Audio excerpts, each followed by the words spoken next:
Every person has a soul. One day, people learned that the soul has its own essence, anima. Sometime later, they learned to manifest it in the form of various abilities. But not everyone had a strong anime. Due to the emerging distribution of ranks, people whose anime was too weak began to be despised. Since E rank was the lowest stratum of society, such people were treated the worst. Schools became a tool for raising the status of the country. During military operations, people with the highest ranks were sent to the front lines. The school where our main character studies is no exception. Students with strong abilities often chose to be bullied to prove their superiority. But today, Michael and his friends were unlucky to choose a goal that was too tough for them. Jumping up, John created a huge iron axe. Smiling, he quickly approached Michael. The guy himself froze in place. He was amazed that his opponent was stronger than he had expected.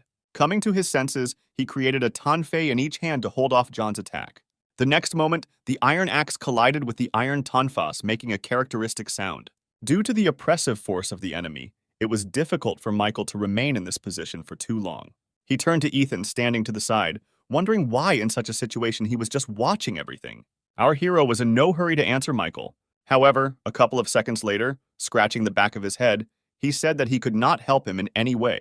These words angered Michael even more, and he promised that he would definitely deal with him later. The next day, Michael, as promised, decided to deal with his unlucky classmate.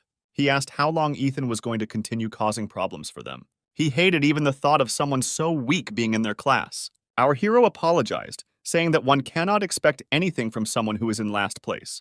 His words infuriated Michael. Gathering all the strength in his fist, he was about to hit Ethan, hoping that he would die and go to hell, but our hero managed to safely dodge. He said that wishing for death was too harsh, so he asked whether it would be enough to simply admit his guilt. Sean, who was standing behind Michael, began to roll up his sleeves, saying that Ethan should get 10 hits for each member of their team. Sighing, the hero realized that he would be beaten throughout the break. Therefore, he had no choice but to flee. Other classmates laughed as they watched this scene. However, Ethan failed to escape from his classmates. He was surrounded at the exit of the classroom. One of the guys said that using abilities at school is prohibited, so Ethan shouldn't even try to oppose them with anything. Immediately after this, our hero received a strong blow to the chest. Others watched Ethan being beaten, saying that F rank deserved only such treatment. They honestly didn't understand why someone like him would even come to school and disgrace their class. Slowly getting up from the floor, Ethan said that it wasn't his fault that Michael's team lost. Sean was about to hit our hero once again, wondering how Ethan dared to contradict them so brazenly. At that moment, the door opened and their class teacher, Mr. Thomas Reed, entered, announcing from the threshold that he had good news. Because of the teacher's arrival, Sean and Michael had to leave Eton and return to their places. Noticing that Mr. Reed was too joyful today, the students asked what was the reason for this. Someone shouted out the assumption that their teacher was finally getting married. Our main character managed to get up from the floor during this time and sit down in his place. Thomas could see that the hubbub in the classroom wasn't going to stop anytime soon and got everyone's attention by slamming his fist on the chalkboard, telling everyone to listen carefully. After that, everyone fell silent, and he said that their school had been awarded by the state. Glenn suggested that they had once again received some stupid offer from a dubious organization. When he asked how long they would continue to participate in something like this, the teacher came up to him and said that it was not he who decided this, and that they should just accept what was happening. Mr. Reed said it was all down to the achievements of the senior students. Afterwards, he returned to the board and said that from that day on, the school was becoming a site for combat exercises, so all students would be divided by military rank. Everyone listened carefully to their teacher, amazed that the school actually agreed to this. Meanwhile, Mr. Reed continued, saying that from this moment on, his charges become comrades in arms. He also said that all the teachers had been given a rank, so now he should be called the commander of the 10th platoon. Glenn asked what would happen to the students in the future. The man replied that there would most likely be many people willing to take on graduates of this school, after which he said that they needed to make every effort to attract someone more influential to their side. Ethan asked what would happen if one of the students did not want to be a military man. Mr. Reed looked at the guy who asked him the question for a few seconds, taking his time to answer, after which he said that no one is forced to become a military man against his will. If someone does not want to take part in this, then they should send a request for transfer to another school. The man said that Ethan should carefully consider the possibility of a transfer presented to him, because he himself understands his situation. The hero was about to answer something, but he was interrupted. Classmates sitting in front demanded from Mr. Reed an explanation of the reason why their school was turned into a military school so suddenly. Taking a box from the table, the teacher replied that he had mentioned earlier that the 11th graders had performed well. Emptying the contents onto the desk, Mr. Reed explained that they were the ones who helped give the school military status and all received the rank of sergeant. The next moment, everyone saw on one of the desks a lot of student tickets where the rank was indicated. Patting one of his students on the shoulder, Mr. Reed said that 11th graders are the hope for a bright future for their country. Handing out a ticket to everyone, the teacher said that only the best of his charges would receive the rank of corporal, all the rest, the rank of lance corporal. After handing out tickets to everyone except Ethan, he announced that the platoon leader could reevaluate rank at any time. Our hero turned to Mr. Reed to ask a question, but the man ignored him, continuing his speech. Ethan made another attempt to ask why he was not given a ticket. With his back to him, Mr. Reed said that in the entire school, there was only one student who could not achieve the rank of private. What we heard greatly surprised our main character. Turning to him, the teacher said that Ethan would just be a loser. The hero was not at all happy with his new title, which foreshadowed even more bullying from his classmates. After class, Mr. Reed called Ethan to his staff room. Looking through the documents, the man said that they should discuss Ethan's future. He admitted that he would not be able to pull out such a hopeless student and suggested that the hero change schools. The guy was shocked that he was offered to change schools. Looking at the documents, the teacher explained that even ordinary studies were not easy for Ethan, and if we talk about military training, he simply could not withstand the load. Ethan said that if Mr. Reed helps him unlock his potential, then there is a chance that he will succeed. After his words, the man looked at the guy in surprise. The next moment he laughed, saying that Ethan had a good sense of humor. The hero was unpleasant to realize that the teacher first paid attention to him only to laugh. After calming down, Mr. Reed said that the rank system would make it even more difficult for Ethan to survive in this school, and as a teacher, he couldn't help everyone. After these words, the hero's assumption that Mr. Reed was aware of all the bullying was confirmed, and it became obvious that he simply did not want to have an F-rank student. It was also not difficult to understand that the man secretly hoped that the constant insults would force Ethan to give up. He asked the teacher his opinion about whether souls could be divided by rank. The man was amused by his question, the answer to which was too obvious, of course. Souls are also divided by rank. After receiving the teacher's answer, Ethan clenched his fist. Looking at Mr. Reed, he said that he did not agree with this statement. As soon as the break was over, the teacher and our hero returned to the classroom, where he said that since the classes were now divided into squads, each sergeant must report attendance.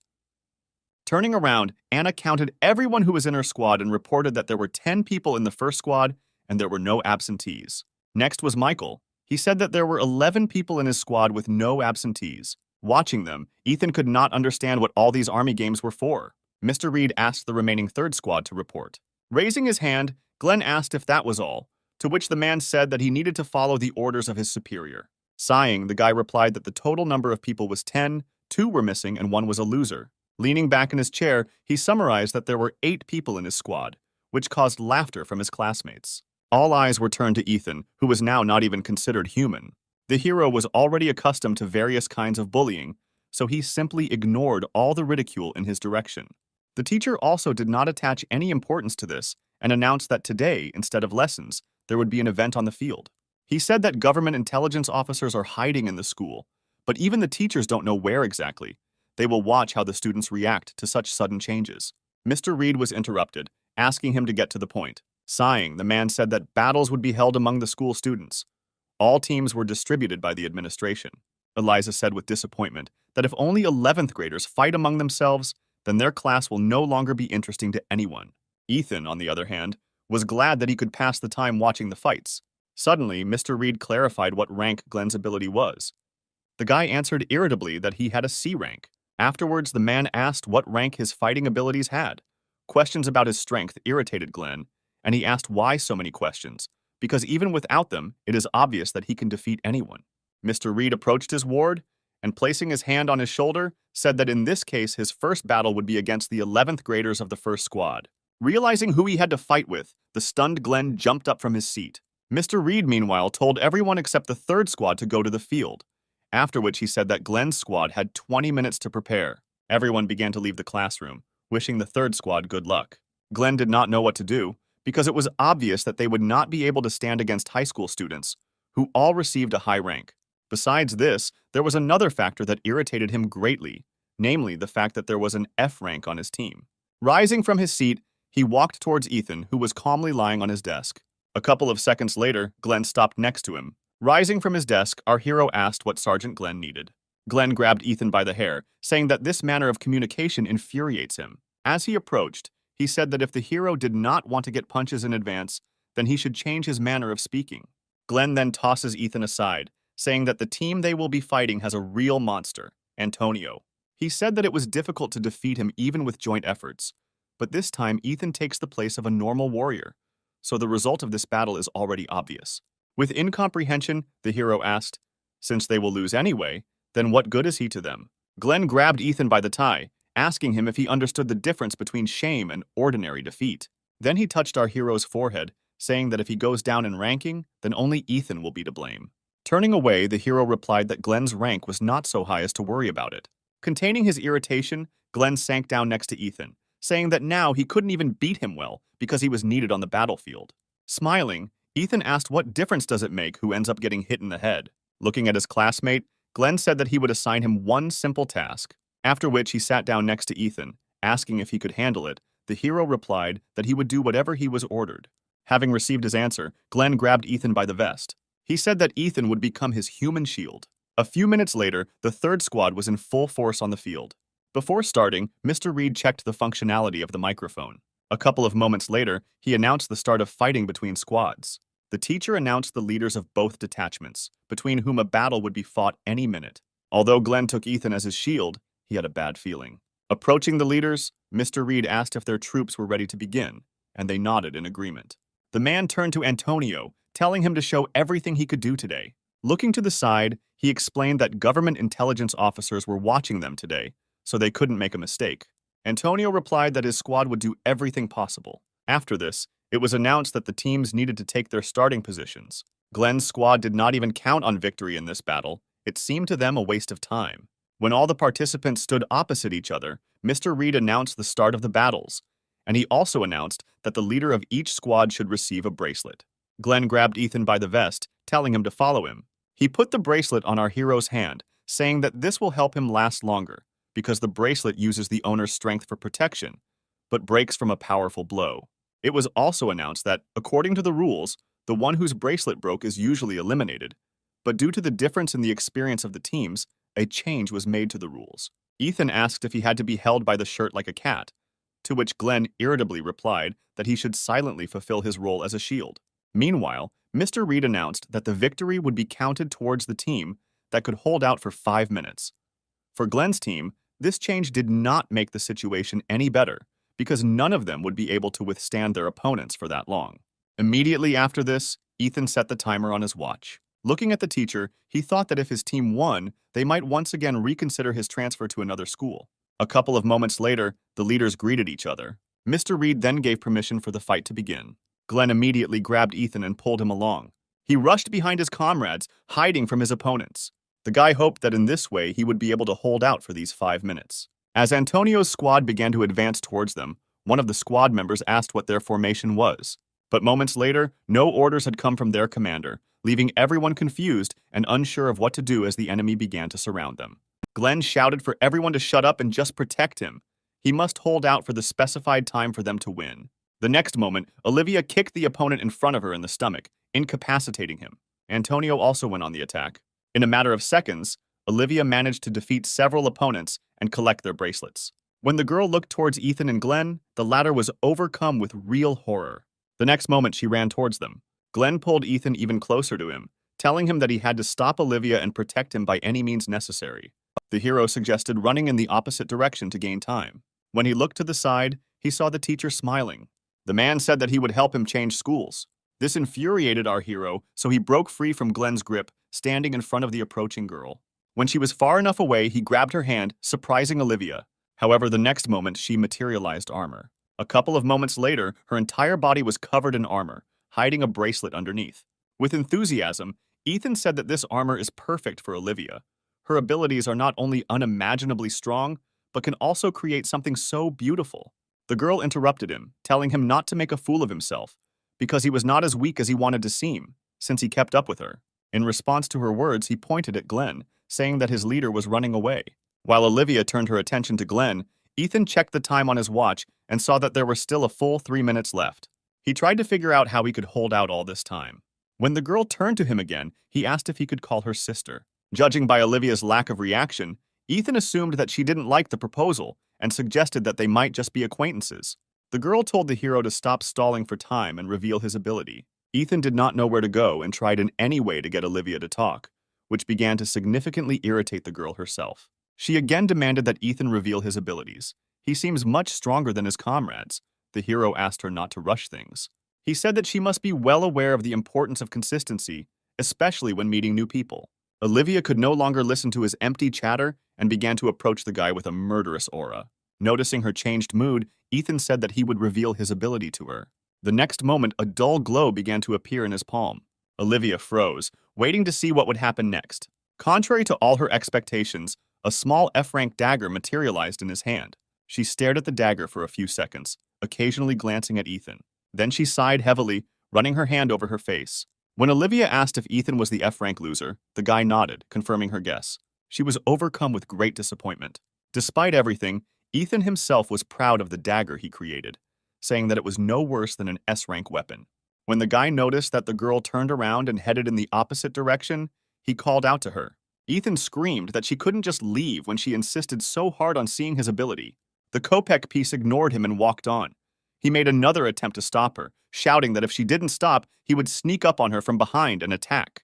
Olivia turned around, saying that she didn't see the point in wasting her time on an F-rank loser. However, something happened that she did not expect. In a matter of seconds, Ethan was behind her with his blade raised. In surprise, the girl froze in place, watching the blade approaching her.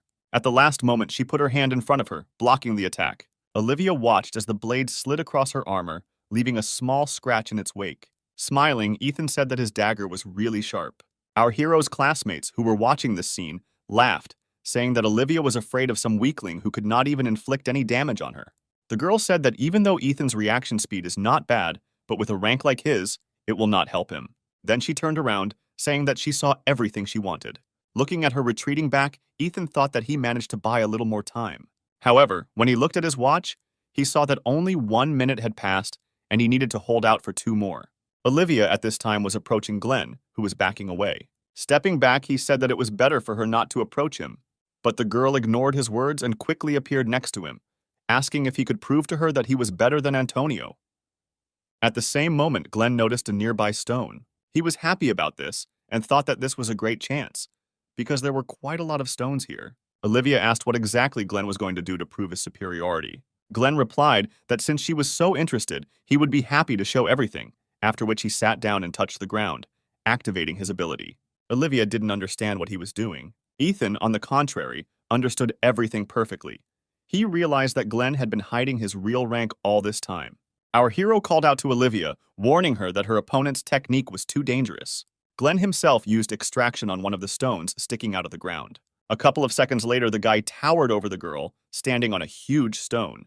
Looking at Olivia, he said that the most interesting part of the show would now begin, after which he used the swing ability, which allows you to use the extracted object as a weapon. Everyone watched what was happening in amazement. Olivia guessed that all this time her opponent had been running away, looking for a suitable stone for his ability. The next moment, he lifted the stone on which he had just stood upward, as if it weighed nothing. Then he threw it at the girl. He said that with this attack, he would get rid of Olivia and prove his superiority to everyone. Glenn was so carried away by his fantasies that he did not notice someone else's presence behind him. The next moment, he was attacked by Antonio, pinning him to the ground. Glenn shouted that sneaking up on an enemy from behind is for weaklings. Turning his attention to Olivia, who had managed to build a shield that prevented her from colliding with the stone, Glenn realized that she was stronger than he had expected. Suddenly, the stone in front of her broke into many small pieces. Afterwards, the girl saw Antonio in front of her, who broke the stone with his ability. Looking at him, Olivia said that this was her opportunity to show herself, and he shouldn't interfere. The guy replied that it was too dangerous, and his duty was to protect his subordinates. Looking at him with displeasure, Olivia asked if he really thought that she herself could not cope with this situation. Antonio replied that he was firmly convinced that the girl would have done a great job herself. But the problem was different. Looking behind him, he nodded towards Glenn, who was rushing at him with a club, and said that this guy would not calm down so easily. Using his ability, Antonio instantly found himself behind Glenn and attacked him, throwing him over himself onto his back. Ethan, standing to the side, watched what was happening with interest. Suddenly, Antonio turned his attention to him, which made the hero tremble. Ethan shouted that he was giving up. He really didn't want to fight someone like Antonio. The guy who approached asked why Ethan warned Olivia about the danger before Glenn attacked. The hero replied that their sergeant can sometimes overdo it without thinking about the consequences. Continuing to approach, Antonio said that Ethan did not know how to lie at all. He, in turn, retreated back, recalling that a couple of seconds ago he had given up. However, Antonio ignored him and stood next to Ethan, intercepting his hand with the blade. The hero of the hands, due to such an unexpected attack, released the weapon from his hands, pointing it upward. But the next moment the dagger was already on the right, and he grabbed it with his free hand. Ethan swung it at his opponent. Antonio had no choice but to let our hero go. After that, he jumped back to a safe distance. He stared at Ethan, studying him. Taking a defensive stance, Antonio asked who he really was. Ethan replied that he was an ordinary warrior from the 3rd Squad of the 10th Platoon, with an F-rank ability. Antonio wanted to say something, however. At that moment, our hero's attention switched from the enemy to the wristwatch, which showed that he could hold out for only 1 minute. The guy asked what Ethan was looking for there. Instead of answering, our hero scratched the back of his head and laughed awkwardly. Then he pointed towards the stands, saying that there was a crowd there that was just waiting for Ethan to make another mistake. Antonio realized that his opponent was simply playing for time and said that he hated people like him most of all. When he asked why Ethan didn't at least try to win, the hero backed away from the guy, asking what he could do on his own. Antonio said that it was advice, not a warning.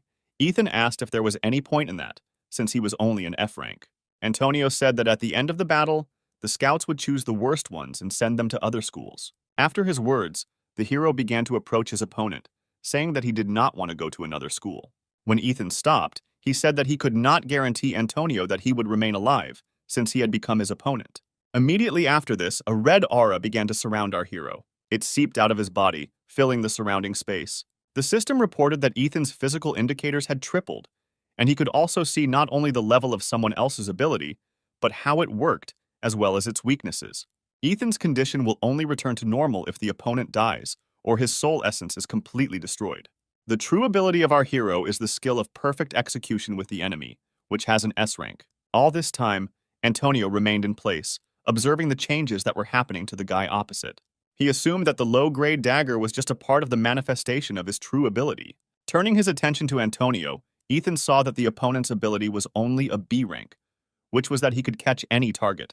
Antonio was shocked when our hero said that his ability was not as outstanding as he previously thought. The guy realized that he needed to be careful with Ethan, since he was able to see the abilities of other people. Meanwhile, the hero, surrounded by an aura of murder, pointed a dagger at the enemy, saying that he could no longer endure and hold back. He asked if Antonio could stop him. Without waiting for an answer from the enemy, he again asked whether he could cope with this task. Feeling completely superior to his opponent, Ethan changed his position. Rotating towards in one hand, he waited for Antonio to make his move. Classmates watching this did not understand why those two were just standing there. Michael, who was starting to get annoyed by this, shouted at Antonio to go on the offensive because he had come to watch Ethan being beaten. Antonio himself tried to determine how best to approach his opponent. Although our hero was not in a protected stance, he did not have any open areas to strike. Olivia also felt this strange aura coming from Ethan. This guy no longer looked like the loser he seemed to her at first. Looking at him, she felt fear. She tried to get her emotions under control, realizing that they had to help Antonio, and ordered everyone to attack Ethan. The next moment, everyone ran to carry out her order, attacking the enemy, but he deftly avoided them. Surrounding the hero from all sides, Olivia finally managed to reach Ethan. The next moment, our hero found himself pinned to the ground by Olivia. Dissatisfied with what happened, Antonio asked the girl why she did it. She replied that she was also obliged to protect all members of the squad in which she was a member. Antonio said that he did not need anyone's protection. Olivia's words about whether he was sure of this made him think. When the girl attacked him, the guy quickly left the line of attack. He also avoided a trap set by other members of the squad. It all looked more like a cat playing with its prey. Adjusting his tie, he replied that he wasn't sure he could really handle Ethan on his own. Noticing the shadow of a smile on Antonio's face, Olivia was shocked and did not hear his words that she had better dispel her ability before she got hurt. The next moment, her armor collapsed and began to disappear, causing the girl to fall into bewilderment. The others also didn't understand what was happening as they watched as their bracelets began to break without any reason. When Ethan noticed Antonio's gaze on him, he said that they had great teamwork. However, the guy still continued to gaze intently at the hero, causing him to be wary. Sighing, Antonio asked if Ethan had come to his senses. Ignoring this question, our hero turned to Olivia, saying that 5 minutes had already passed and they should get off him. Turning around, Antonio said that next time no one would bother them. Ethan replied wearily that once was enough for him. However, Antonio ignored him, advising him to practice a little before their next meeting. With doom in his voice, Ethan shouted after the departing guy that this time was enough for him, and there was no point in them meeting again. But he was again ignored. Following their sergeant, the rest of the squad members hastened to leave the field. Left alone, our hero tiredly sank to the ground. The shocked Mr. Reed announced the result of the battle, which was hard to believe. Glenn's squad won. At the same time, an important conversation took place in the director's office. Director Roger handed over to his guest the documents that he had previously requested. Taking in his hands a stack of documents containing students' personal files, he came across a recently revealed 11th grade student, Antonio. Patrick noted that in middle school, he did not have a single award, but in high school, all the victories were his. After reviewing all his data, he concluded that he was only able to get this far thanks to his rank. While studying the affairs of other students, his attention was drawn to the fact that one of the students had an F rank. He asked Principal Roger for details about this student. The man replied that Ethan had the lowest rank. After much discussion, they had to place this student in the combat class. Patrick was interested in this student. Turning the sheet over, he saw that there was a more detailed description, but the director said that it was not worth reading. In the special circumstances footnote, it was stated that Ethan lost his parents at age 8 and was unable to awaken his abilities due to shock, then suffered bullying from other relatives, and at age 10, he awakened his ability when the family was burgled. Something about this alarmed Patrick, because usually all children awaken their abilities at the age of 8. Previously, he had not encountered other cases where the awakening of a child's ability manifested itself later due to any circumstances. Patrick asked if Ethan's fighting abilities had changed since Ethan's awakening, and the headmaster replied that when he arrived at school, he still had an F rank. Something about this guy's case haunted him, and Patrick began to suspect that Ethan might be deliberately hiding his power.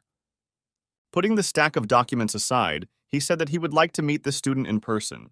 The director was surprised by such a request, and he hastened to say that Ethan would soon change schools due to his low rank. Afterwards, the man asked why it was decided to introduce military training into this particular school. Hearing this question, Patrick froze. Faced with his guest's warning glance, the director became frightened, thinking that he had asked a question regarding a secret government project that was not supposed to be discussed.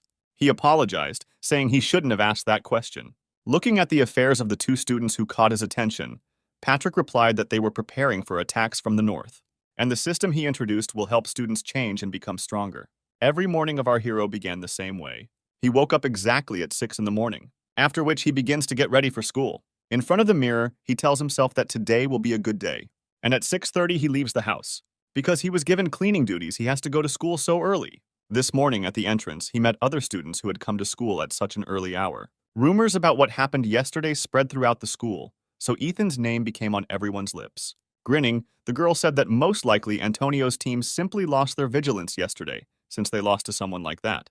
They couldn't believe that some loser had defeated the 11th graders with an ordinary dagger. Upon arriving at his class, Ethan washed the board, then brushed the chalk off the brushes, thinking that it would be better if they hung regular marker boards. Having finished with this, the hero moved on to washing the floors not only in the classroom, but not in the entire corridor. A little later, Michael and Sean approached him, the latter saying that Ethan's attempts to do at least something had benefited their team. Putting his hand on the hero's shoulder, he said that he managed to greatly surprise everyone that day. Sean admitted that they didn't expect anything from Ethan back then, but somehow they all managed to come out on top. After that, he left the class. At the next break, Glenn approached him. Ethan thought that now they would start beating him again. However, contrary to his expectations, a classmate asked our hero to get him some math handouts. Ethan was surprised that they weren't going to beat him up. He thought that because of what happened on the field, then they stopped bullying him. The next day, students from parallel classes also began to approach him with various requests, such as doing their homework for them. Even though the bullying against him stopped, they began to use him for their own purposes, which exhausted our hero much more. When the lesson ended, Mr. Reed asked no one to leave. He reminded everyone that today is the last day to join the unit. For 10th graders, this was mandatory, and there was no way to avoid it, so the teacher hurried his students to make a choice. Ethan thought for a long time about what he should choose and whether he would be taken anywhere at all.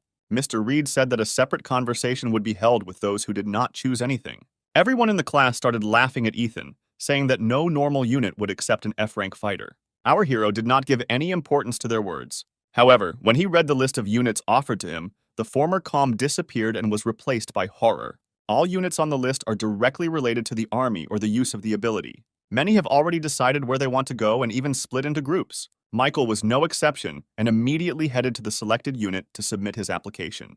Ethan was left alone in the class, not deciding where he should enroll. He had already studied the proposed list several times, but our hero did not see a solution to the current situation. Suddenly, he noticed that in one of the divisions, there were no restrictions on ranks. There was also no interaction with abilities. It was only intended for the development of physical abilities. Ethan decided to sign up here because he assumed it would only be regular physical training, and there wouldn't be a lot of people. True, the hero found it strange that one unit was given an entire gym, while others had to be crammed into smaller rooms, which caused dissatisfaction among some. When he approached the gym, he was surprised by the huge number of people crowded at the entrance. Ethan thought he had come to the wrong place. He looked at the sheet that indicated the location of the unit he needed to make sure it was the right place for him. Suddenly, someone from the crowd shouted that there was an F rank, turning everyone's attention to Ethan. Having examined everyone, the hero realized that almost everyone here was from the 9th grade. He didn't understand why they had gathered here, because they didn't have to join the unit. As everyone shouted in excitement that the leader was coming, Ethan moved closer to see who they were talking about. The next moment, he realized who exactly they were calling the leader and decided that he needed to leave here immediately. Antonio noticed Ethan's face among the crowd and walked towards him. Due to constant pushing, our hero was unable to get out of the crowd. He was accidentally pushed towards the approaching guy. Confronted with him, Ethan asked in confusion if Antonio was the leader of the training unit. He nodded, saying he didn't expect to see Ethan here. Our hero was convinced that he needed to get out of here as quickly as possible. He did not want there to be a fuss if they fought with him in front of so many witnesses. This did not escape Antonio's keen eye, and he asked Ethan where he was going. The hero replied that he was mistaken and had come to the wrong place. Ethan promised that he would go look around here and immediately return when he found the office he needed. To his words, Antonio replied that there was nothing else nearby. He looked at Ethan for a few seconds, after which he expressed his assumption that he had come here in the hope that there would not be many people here. The hero admitted that this was indeed the case, but too large a crowd had gathered here, so he changed his mind about entering here. Antonio replied that it was not so easy to get into his unit, so Ethan need not worry about a large number of participants. But even with these arguments, our hero refused, recalling that his abilities are too insignificant. The unit leader had no choice but to force our hero inside. Heading to the middle of the hall, Antonio said that he would now conduct an entrance test, which Ethan would take along with everyone else. Taking a quick glance at everyone who wanted to join here, he was surprised that more people than usual had gathered today. Then he announced that the testing would consist of simply repeating a couple of exercises for Antonio, namely 30 burpees, 30 push-ups, again 30 burpees, and 30 squats. When Ethan heard that only one who could complete 10 approaches would be able to pass, he thought it would be easier to die than to fulfill this condition. A few minutes later, the daredevils from the first group were already exhausted, performing only the 3rd approach. Some were unable to continue and decided to give up. They chose this unit because they thought it would be easier to get into than the others, but this turned out to be far from the case. Ethan watched from the sidelines, realizing that he had made a huge mistake in coming here. Looking at Antonio, who performed all the exercises he listed without difficulty, without even slowing down for a second, the hero understood why he was called a monster. Looking at the other side of the hall, the hero could only sympathize with the exhausted students. A couple of minutes later, stopping on the 4th approach, everyone gave up, unable to even stand up. After announcing that the first group had dropped out, Antonio turned around, announcing that testing of the second group would now begin. After his words, everyone recoiled from the guy in horror, confident that they would definitely not be able to cope with this impossible task. The girl standing next to our hero pushed him forward, saying that he would go first. This left only Ethan in front of Antonio while the others stepped aside. Turning to the guy standing opposite him, the hero asked if Antonio was really human, because he wasn't tired after doing so many approaches. Looking at Ethan, the leader of the unit said that he should not try to stall for time like that time on the battlefield. Then he turned to those who decided to sit on the sidelines and said that the second group could begin doing the exercises, ignoring all dissatisfied objections. A couple of minutes later, while doing the exercises, Ethan's mood changed regarding this introductory task. At home, he often trained on his own so that he could defend himself. Although the hero thought that he was pretty good at sports, training face-to-face with Antonio awakened his competitive spirit. But unfortunately, our hero's reserve of stamina was far from that of his opponent. At some point, Antonio said that the second group was stronger than the first, so he decided that they should speed up a little. Ethan was sure that this guy took pleasure in tormenting other people in such a terrible way. After a minute passed at an accelerated pace, everyone except Ethan decided to give up and were now just watching what was happening.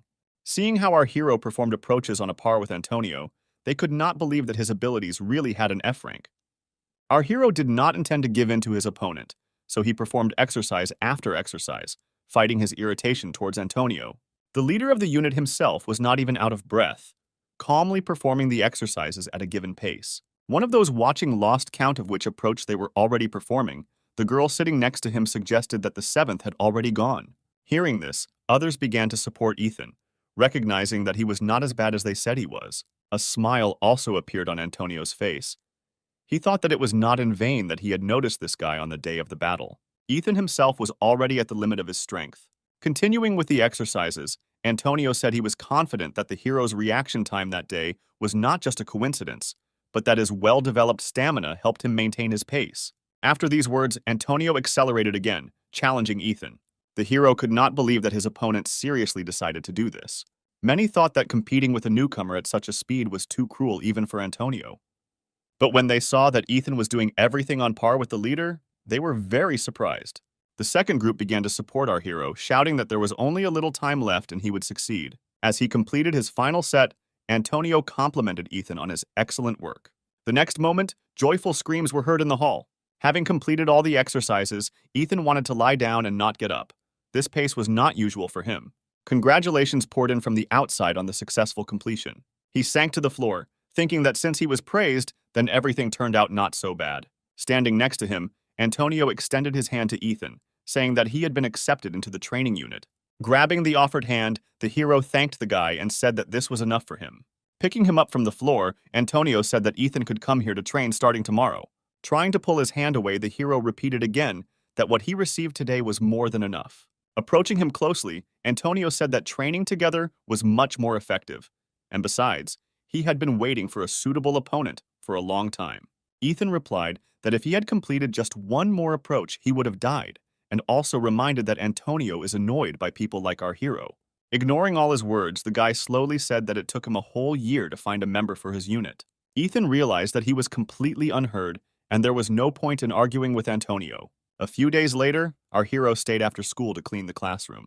He sighed heavily, thinking about the fact that he didn't want to go to training today. Ethan still couldn't believe that he actually ended up in Antonio's unit, despite the fact that he absolutely did not want to encounter him ever again. Because of this, everyone's attention was now focused on our hero, which he did not like very much. Every day, everyone began to tease him about his chosen unit. Some were jealous and tried to find out how he got to Antonio. Ethan tried several times to get out of training, but it turned out to be useless, because in such cases Antonio did not leave our hero alone for a minute. For a moment he considered breaking his arm, but he quickly dismissed this idea, realizing that even so Antonio would not leave him alone. Lost in thought, Ethan did not notice that there had been someone else in the class all this time.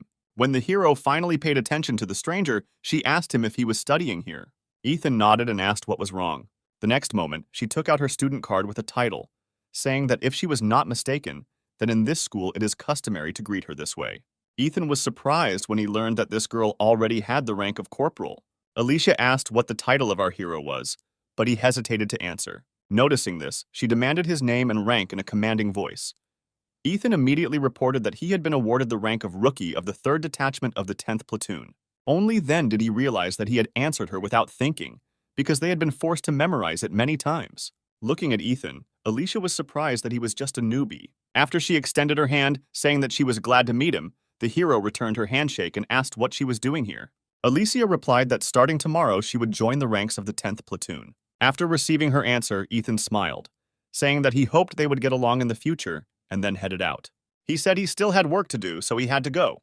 Before Ethan could open the classroom door, Alicia grabbed his backpack and pulled him back. Then she pushed him against the wall. Ethan watched in surprise as the girl approached him and blocked his escape route. The hero said that he really needed to go. Looking into his eyes, Alicia said that first he should show her the school. Ethan had no idea what to do in such a situation, especially since Antonio could come here at any moment and then he would not be able to escape. The hero made another attempt, saying that he was in a hurry and she should look for someone else. But the girl stood her ground, answering that Ethan suited her perfectly. He realized that today was an extremely unlucky day, and he would not be able to get away from either Alicia or Antonio. Approaching Ethan a little more, the girl said that he should show her the school immediately. Sighing, the hero asked where she wanted. Alicia asked him to take her to Sergeant Antonio. The hero could not help but be pleased by such a successful coincidence of circumstances. He hoped that since he was busy because of Alicia, Ethan might be allowed to go home. He replied that he was just heading to Antonio. At the same moment, the object of their discussion appeared outside the door, clearly in a bad mood. The leader of the unit opened the door, making Ethan startled at the sudden appearance. When he asked if our hero had thought about skipping today's training, Ethan replied that he was just going to it. Alicia turned to the guy who came in, asking if he was Sergeant Antonio. He replied that she should communicate more respectfully with elders. The girl said that the distribution of ranks prevails here, rather than age. Approaching him closely, she asked if his rank was higher than hers. Without waiting for his answer, Alicia pulled away from Antonio, saying that they were about the same level. Loosening his tie, he asked if she wanted to make sure. Ethan noticed their belligerent attitude and asked them not to start a fight right there. Suddenly, Alicia switched the topic, asking if Antonio had a girlfriend. The guy replied that there was no one. Smirking, Alicia said that this is quite obvious. She is also very annoyed by such types as Antonio. He replied that in this regard their feelings are mutual. Then she took a couple of steps back, saying that he should come up with something for decency, be it a girl or a bride. When Antonio asked what Alicia was talking about, the girl replied that her family was quite conservative, so for his own safety, it was better for him to listen to her advice. Ethan, standing on the sidelines, had absolutely no idea what was going on, or what the relationship was between these two. Having lost interest in Antonio, the girl switched to our hero, asking if he wanted to date her. Ethan was surprised by such a sudden question from the girl. He asked why him. She replied that they were the same height, and she liked it when the interlocutor's gaze was on the same level as her. Confused, Ethan replied that it was too sudden and he needed to think, surprising Alicia with his reaction. For some time, she just stood there looking at the guy. Afterwards, the girl smiled, saying that he was embarrassed and looked quite cute. Approaching him, she asked what rank his ability was. Hesitating, Ethan replied that he had an F rank. Alicia backed away from him, saying he was lying. The hero replied that he was telling the truth. Taking a step forward, the girl said that such people simply do not exist. Antonio intervened in their argument and reminded him that it was time for Ethan to go to training. He asked the girl to leave so that he could pick up his ward. Sometime later, our hero was completing the last set of pull-ups. Seeing that Ethan's body was already trembling, Antonio said that he was only staying for the last time. When the hero sank to the floor in front of Alicia, the girl admitted that she thought that their training was just an excuse. But, to her surprise, the guys were actually playing sports all this time. Turning to the girl, Ethan asked her for help, since she decided to follow them. The girl replied that she did not see the need for it.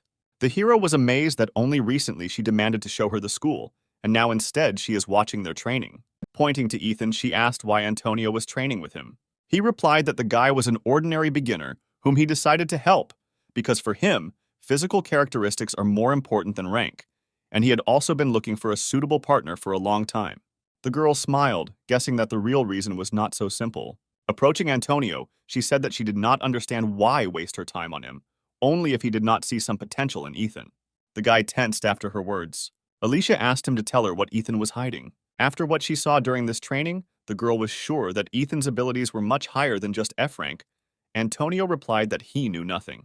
Alicia realized that it would be difficult to extract any information from him. Then she decided that it was best to ask Ethan himself about it. Lying on the floor, the hero replied that the girl was very mistaken about him.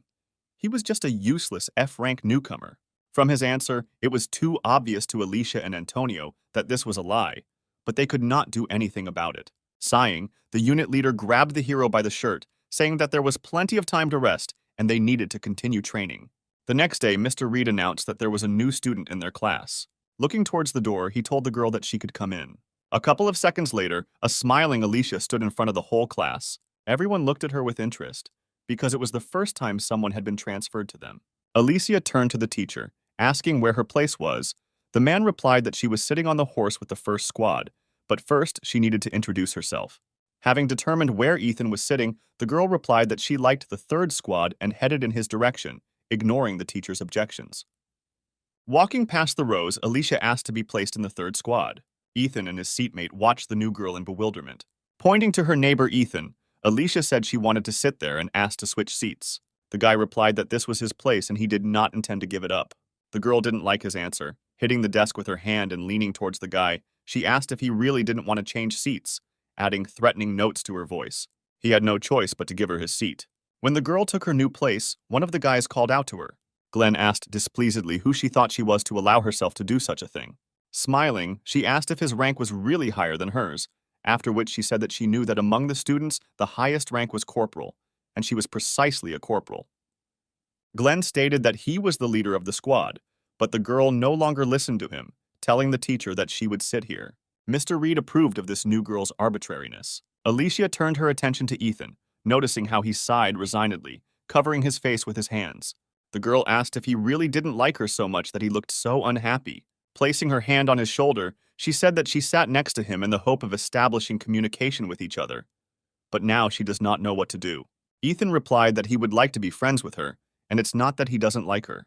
He was not allowed to finish speaking by the teacher, who asked Alicia to introduce herself to the class and tell about herself. The girl inhaled, saying that she had already sat down. A moment later, she stood up and said that she would introduce herself from here. Glenn turned around, saying that she needed to stand in front of the whole class, because these were commonplace rules of decency. Alicia replied that she could be heard well from here, and then she smiled sweetly, saying that she was very pleased to meet everyone. Other students couldn't help but notice her for her overly impudent behavior. When she said that her rank was corporal and her manifested ability was White Jade Goblin, everyone was very surprised. Alicia finished her story by saying that she hopes for productive studies together. Mr. Reed and many of the students did not take their surprised glances off the girl until the very end. Ethan also looked at the girl. He didn't expect someone like her to be interested in him. He knew that White Jade Goblin was the only inheritable ability. Usually abilities are not inherited because the engraving of the soul, the essence of which is manifested in abilities, cannot be the same. One day, people appeared who believed that they could pass on their ability to others. In this way, they wanted to make it stronger, more accurate, and more dangerous, like a sharp blade. One of the families succeeded in this after some time. It was the Kim family, whose members were descendants of the king of the Shan dynasty. They had to leave their families and devote themselves to education and battles. To protect their bloodline, they adhered to internal marriages. All children born into this family had pale, marble-like skin. Thus, this family managed to acquire an inherited ability that allows them to summon a White Jade Goblin. But over time, it turned out that only the daughters of this family could summon the goblin. After several centuries, the family's numbers declined greatly, and the clan was on the verge of extinction. In the last generation, a child was born who could summon a sword-wielding goblin. The girl adopted all the abilities and hidden skills of her family. Currently, Alicia was the only one who possessed the highest level of swordsmanship. She was special from birth and was a true genius. Having finished telling her story, the girl asked if she could sit down. Mr. Reed, who had not completely recovered from the shock, replied that she could sit in her seat, after which he announced that from today, Alicia is the deputy leader of the 3rd Detachment. Dissatisfied, Glenn jumped up from his seat, asking how some new girl could immediately become his deputy. Slapping the teacher's desk, the teacher said that objections would not be accepted. Glenn understood that his place as leader was under threat, and he did not like it very much. Meanwhile, Ethan said that Alicia turns out to be quite famous. The girl, in turn, replied that she was just pretty, that's all. Looking into his eyes, she said that not only she was special here, but he was too, because it was not often that you met someone with an F rank. Ethan had never heard anyone of his rank being called special before. Sighing, he asked Alicia to stop looking for something in him that was not there. Laughing, the girl replied that she would definitely reveal all his secrets. Glenn couldn't think about anything other than the emerging threat in the person of the new student. He was determined to show this impudent girl his place at all costs. After the lesson ended, a big break began, during which everyone rushed to the dining room. Some have discussed how Alicia would be much better as the leader of the 3rd Division than Glenn, who is inferior to her in many ways. Sean remembered that on the day of the battles between the squads, Glenn gave strange orders, hiding behind other people's backs all the time. Walking past Glenn, Sean's interlocutor admitted that at first she thought of Alicia as a simple, arrogant girl, but after watching videos of her fights, she realized that she was great at giving orders. Elena still can't forget how cool Alicia was in that battle in the video. The girl had no doubt that Alicia would soon remove Glenn from his position. Listening to all this, the anger inside their current leader began to boil more and more. He realized that if he did not immediately do anything about the new girl, she would immediately take his place. Alicia herself was in the classroom with Ethan. Rising from her seat, she invited him to have lunch together. Our hero refused her offer, saying that he still had cleaning to do. Grabbing him by the vest, the girl said that she had no one to be with, to which Ethan objected that she was currently the most popular student in school. After letting him go, Alicia replied that she hated those who communicate with her only because of her merits. Ethan apologized to the front, saying that he would not be able to join her at lunch because he was really very busy. When he listed to her everything that he had to do for the period, Alicia said that this was too much for one person and even the leader of the squad could not do it all alone. Ethan looked away and agreed that it was really difficult to do this alone. Leaning closer to him, Alicia asked if he ran errands for the other leaders for an hour. Her look became wild when she suggested that Ethan could carry out the assignments assigned to him by the whole class. Moving away from the girl, the hero replied that he helps everyone else from time to time. It seemed to him that if you start dividing responsibilities, complete confusion will begin, and asked that Alicia not misunderstand this situation. The girl listened to her friend in surprise. When he finished his explanation, Alicia pursed her lips in irritation. The next moment, she again grabbed Ethan by the vest and dragged him along with her. When he asked where they were going, the girl replied that she needed to deal with those who were irresponsible about their responsibilities, shifting them to others. Walking into the cafeteria where all her classmates were, Alicia easily found Michael and approached him. He looked at her in surprise, asking what she needed. The girl asked if he was not appointed responsible for cleaning the office. If this is so, then why does he shift his responsibilities onto the shoulders of someone else? Spreading his arms to the sides, Michael replied that this should be a given, since Ethan was only an F rank who could only be entrusted with this kind of task. With her hand over his mouth, Alicia told him she wasn't interested in his pathetic excuses. Smiling, she said that everyone must mind their own business. Alicia considered bullying the weak to be a very low act. She said that she would not stoop to something like that, and hoped that Michael understood perfectly what she was driving at. After her words, the guy turned very pale. When the girl removed her hand, he apologized, saying that he would not behave like that again. Pointing to Ethan, Alicia said that Michael should apologize to him, not her. Having received the apology due to our hero, they then went to the teacher. Alicia told him about the current situation. The man said that he was not aware of what was happening with Ethan and appointed the girl responsible for the distribution of responsibilities. The girl was happy with the powers given to her and thanked Mr. Reed. Ethan himself did not share her joy because she literally turned his entire habitual way of life upside down. Meeting Sean in the hallway talking to Nicholas, Alicia said that she was now dividing up the duties and handed one of them a mop, putting him in charge of the floors and the other in charge of cleaning the boards. The guys looked at the girl in bewilderment, asking why they should do frills. When Sean said that F rank should handle this, Alicia silenced him by hitting both of them in the throat with a mop. She said that shifting responsibilities to one person does not add honor to them. At that moment, a disgruntled Glenn called out to her. Alicia turned her attention to him, asking if he wanted to help with cleaning. The guy ignored her question, saying that she should call him leader. The girl nodded, then asked what he needed. He asked in bewilderment whether a leader really needs to approach his subordinate only on business. The girl didn't answer anything, silently looking at Glenn. Then she shrugged, saying that it would be better if she became the leader of the squad instead of him. The guy was infuriated by her words. Turning around, she said that since the leader of the squad did not need anything, she would go. Glenn stopped her, telling her to come to the school roof after school because they needed to discuss something about the squad. Ethan heard Alicia being called to the roof. To hear her answer, he got up from his seat and sat by the door so as not to be noticed. When the lessons were over, the girl went to the roof. Our hero followed her, keeping his distance so as not to be noticed. Rising to the very top, the girl opened the door and walked out through it without the slightest hesitation. Ethan was in no hurry to climb higher, expecting that Alicia might change her mind and come back. He waited a minute, making sure that no one was going to come down from the roof. Only then did he rise higher, thinking that Glenn had made a big mistake by challenging someone like Alicia. The hero stopped near the slightly open door, carefully listening to the conversation. Alicia asked what exactly Glenn wanted to discuss with her, to which the guy replied that by coming here, she herself had to realize everything.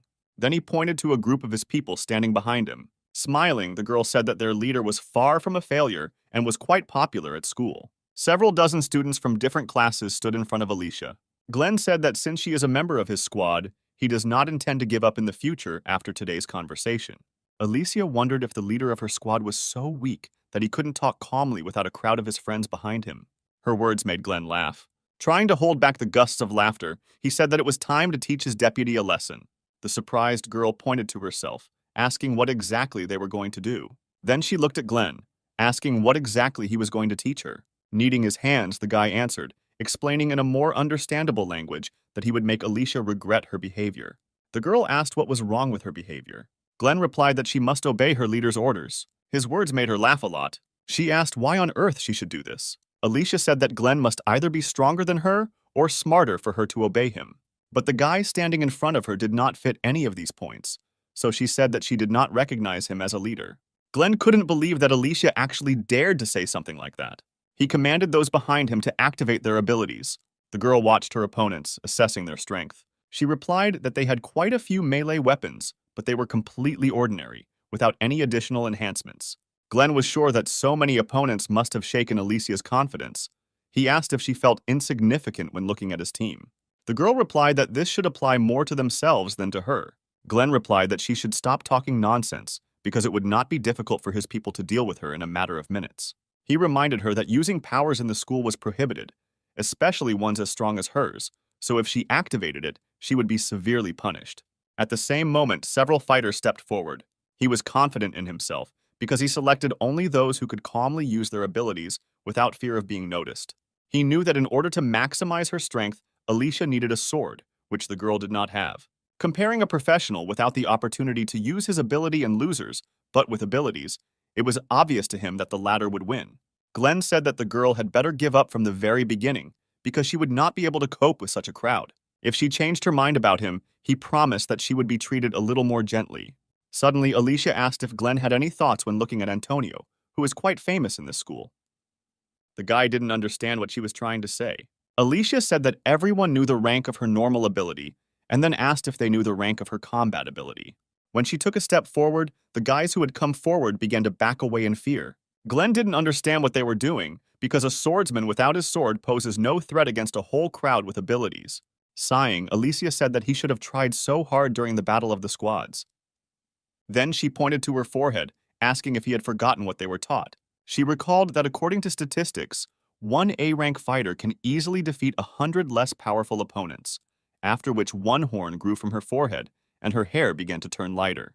Alicia said that the first thing a fighter must learn to get an A rank is to go alone against the crowd. After her words, everyone froze in horror, realizing that such an opponent was too tough for them. Noticing that everyone began to hesitantly retreat back, Glenn shouted that it was stupid to be afraid of an enemy who didn't even have a weapon. Then he pointed at the girl, ordering everyone to attack her together. The guy holding the bat decided to trust Glenn's words. The next moment, he attacked her first, swinging the bat at Alicia. Contrary to his expectations, the girl simply stood there, not reacting in any way to his attack. Alicia watched the bat approach her face, wondering if this guy had overestimated himself. The next moment, the bat froze a couple of centimeters from her. The guy looked at her in surprise. The girl grabbed his hand, holding the bat at a distance. Then she threw the enemy aside and he flew into his comrades who were standing nearby. As a result, all three lay unconscious, having flown into the fence. After that, she attacked a guy standing nearby. Alicia dealt with a large number of opponents in a matter of seconds, without making much effort. One of the guys she defeated tried to get up from the ground, thinking that this girl was invincible even without a sword. He admitted that against her, having an A rank, they are nothing. Sitting down next to him, Alicia said that he had given up too quickly, so he would never reach her level. Her words seemed something akin to ridicule for the guy. Raising his head, he said that, being special from birth, she could not understand ordinary people and their efforts that they put in to achieve something. Alicia listened calmly to the guy, waiting for him to finish. He was firmly convinced that a person who had the strongest ability from birth would never be able to understand how hard it is for others to do something. When the guy fell silent, the girl rose from her knees, saying that he could continue to think like that. But her original fighting abilities were D rank. It was clear from his face that he did not believe her words. Glenn shouted that she couldn't have a D rank. There wasn't a single person in the whole country who hadn't heard about her family and what gifted children were born into it. He said that for her manipulations, Alicia should have come up with something better. No one would believe that someone like her had no talent. Shrugging her shoulders, the girl agreed that having a D-rank combat ability, despite the fact that the main ability passed down from generation to generation has an A rank, is a manifestation of true mediocrity. Then she said that despite all her desire to use the sword, she would have to restrain herself so as not to receive disciplinary punishment. By this moment, many had already managed to come to their senses and rise from the floor, looking at her with fear. Alicia realized that it was pointless to prove anything to them with words. because they would never acknowledge the enormous amount of effort she put into becoming who she is now. Looking at her palm, covered with many calluses, she said that she would show them all her efforts in practice. Glenn decided to attack her first, rushing at her at the same time along with everyone else. However, not even a minute had passed before all the attackers lay powerless on the floor. Alicia turned her attention to Glenn, who stayed away. He didn't like that everything didn't go according to his plan, and the girl turned out to be much stronger than he expected. Stretching her neck, Alicia said that everything would end as soon as she dealt with him. Glenn chuckled, saying that they could only resolve the situation between them by fighting one-on-one. Then he spread his arms to the sides, telling the girl to attack him first. Alicia was alarmed by Glenn's careless self-confidence. She assumed that he had hidden something under his jacket in advance. She fulfilled his request, approaching him with lightning speed, and told him that he should relax his abdominal muscles. Then she pointed her fist towards his stomach, intending to destroy what the guy hid there. Watching Alicia, Glenn was glad that she fell into his trap so easily. He knew that the girl was deliberately avoiding blows to the face, because she would be punished if everything was found out. That is why he took a step back and ducked, intending to take this blow to the face. Alicia tried to understand the reason why her opponent was smiling in such a situation. At some point, Glenn bent even lower, exposing himself to the girl's fist. He was sure that if he pretended that he had been beaten by Alicia, he would not receive punishment. When the girl's fist was a couple of centimeters from him, suddenly someone intercepted the blow, preventing Alicia's fist from touching Glenn. Ethan was glad that he was on time, because if he had been late even for a second, something irreparable would have happened.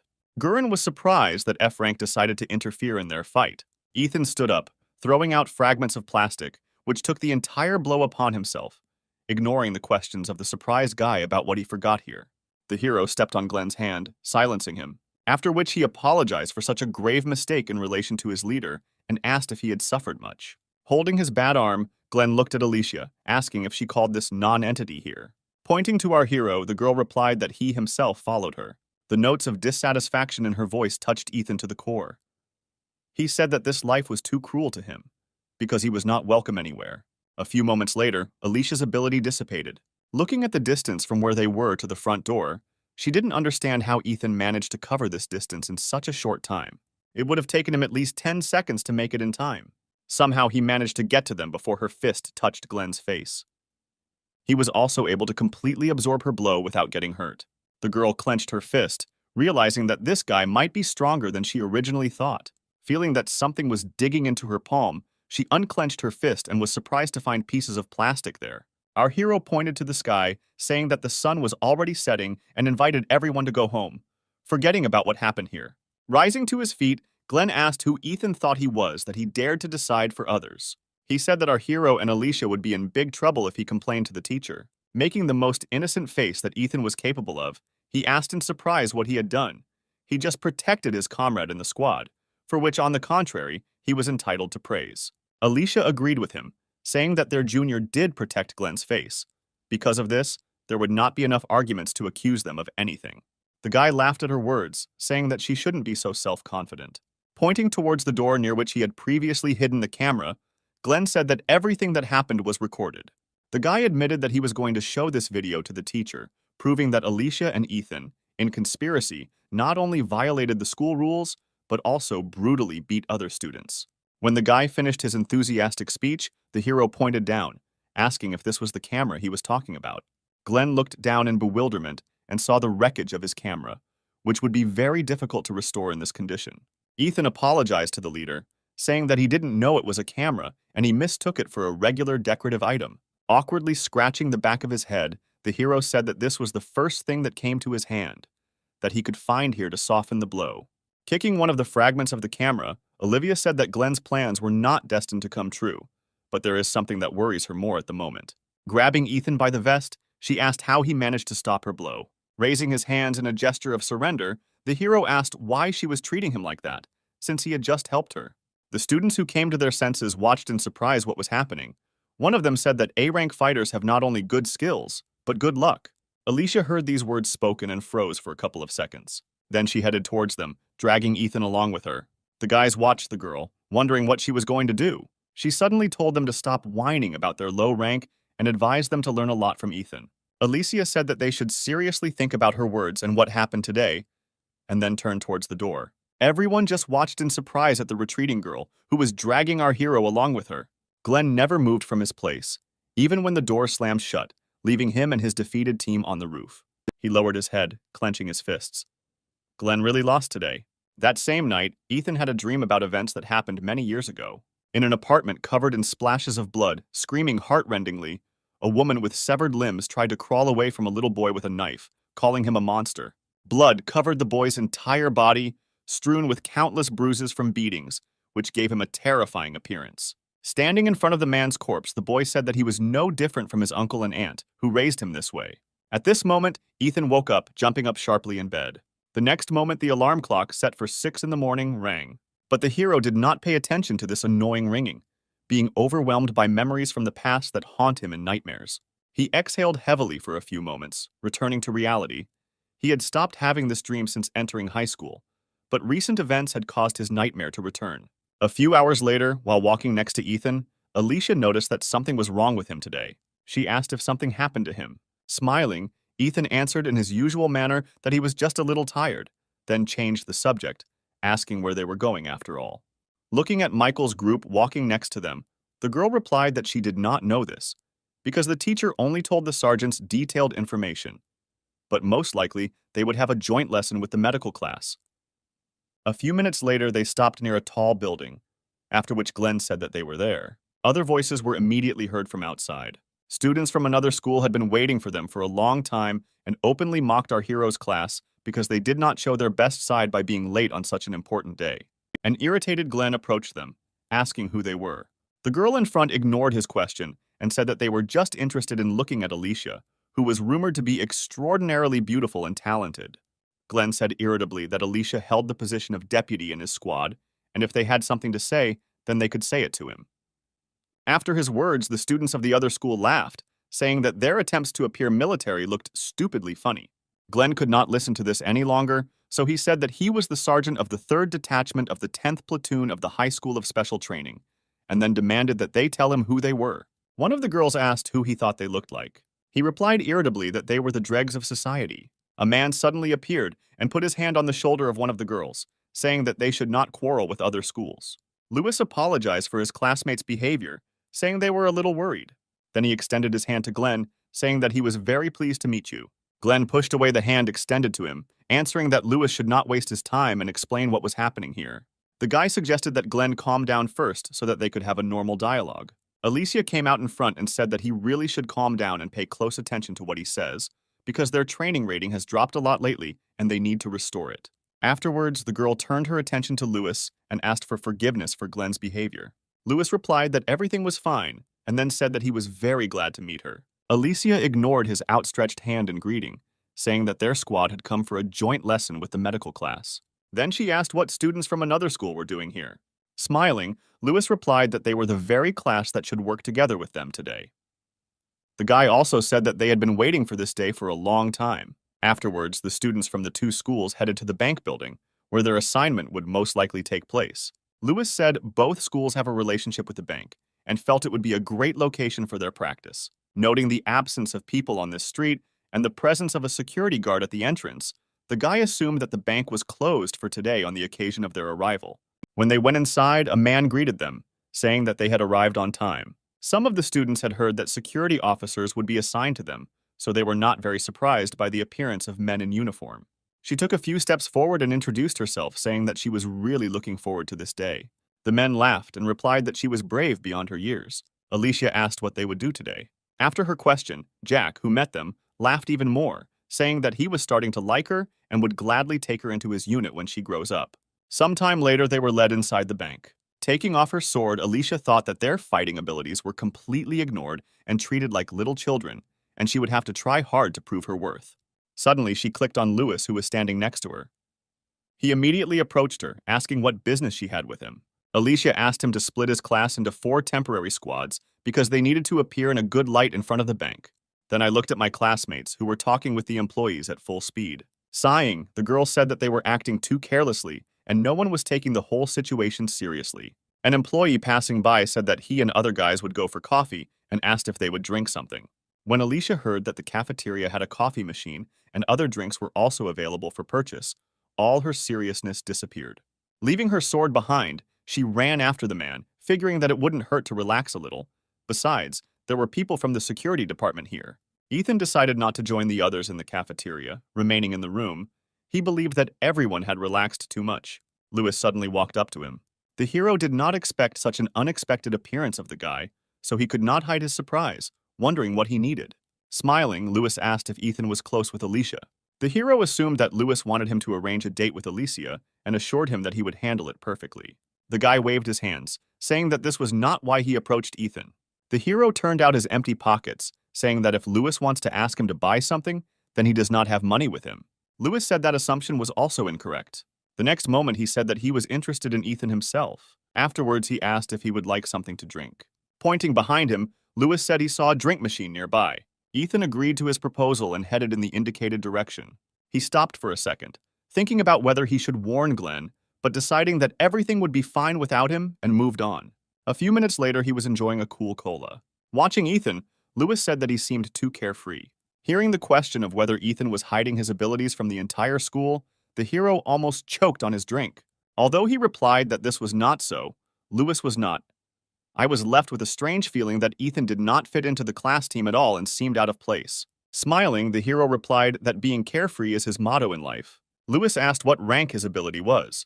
Ethan replied that he was F-ranked. Surprised, Lewis asked if he was deceiving him. The hero replied that this was indeed the case. Not fully believing Ethan's words, the guy asked if he was checking him, to which the hero replied that he had no need to do that. Ethan then took a step back and threw the empty can into the trash can, which stood a few meters away from him. Lewis was surprised when the can went straight into the trash. He looked at Ethan with enthusiasm, saying that it was cool and then asked how he did it. The hero did not understand what struck Lewis so much in this action and replied that he simply threw the can. After his words, the guy was eager to do the same. After making sure there was no drink left in the can, Lewis stood in his throwing stance and threw the can into the trash. However, he was unable to do the same as Ethan did, because his can flew over the trash can, crashing into the wall, and then fell to the floor. Lewis ran for the can, saying that it was not as simple as it seemed from the outside, to which Ethan replied that the guy just had bad reflexes. Throwing away the can, Lewis said that he was not very good in combat, so he transferred to the first aid department and then asked how Ethan, with such a weak rank, managed to stay in the combat class. The hero replied that Alicia and his innate luck help him. Ethan then approached Lewis, asking what his ability was. The next moment, the guy's right hand transformed into a blade. Looking at it, Ethan said that it was a pretty good ability with a lot of potential. Lewis transformed his hand back, saying that he often hears this, but the problem is that it has not changed at all. The hero guessed what thoughts were spinning in Lewis's head and assumed that he was interested in Ethan's rank because he was thinking about transferring to the combat class. The guy smiled awkwardly, answering that it was indeed so. Ethan had absolutely no understanding of the man standing in front of him. He said that in his opinion, providing medical care is much better, because this way he can save the people dear to him. Rubbing his neck, Lewis admitted that he hadn't thought about it that way, and maybe he really just needed to reconsider his attitude. Listening to him, Ethan bit his lip painfully, trying to suppress his emotions. A few moments later, he put on his usual smile and put his hand on Lewis's shoulder and encouraged him, telling him that he needed to be more confident and take things easier. Deep down, Ethan was terribly jealous of him and thought that it would be much better if he too could use his ability to save people rather than kill. Then the hero turned around, saying that they had stayed too long here and they should hurry back. At the same time, Mr. Reed met with the organizers of the assignment for his students near the bank building. One of the men pulled out grading forms with a list of students from the envelope, suggesting that they begin grading. The teacher looked at Pavel in surprise, saying that the main task had not even begun, to which the man replied that improvisation saves such people. He advised Reed to first evaluate his best students by imagining what grade they could get, because this is a common task for consolidating theory. The teacher liked the proposed approach and agreed. He quickly assigned grades based on the students' ranks. The only one teacher Reed gave the lowest grade to was Ethan. After he handed the documents back to Pavel, he suggested they go and have coffee. He had just recently learned about a new coffee shop nearby. Returning from the cafeteria, 2 people were placed at the entrance as security, which was very exhausting if you had to stand around for a long time. Sometime later, Sean invited the girl standing next to him to play rock, paper, scissors. The one who loses goes for drinks.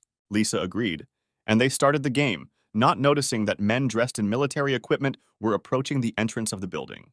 At the same moment, Michael approached them with an open bag of chips, saying that someone was coming this way. A few moments later, a group of unfamiliar men stopped at the front door of the building.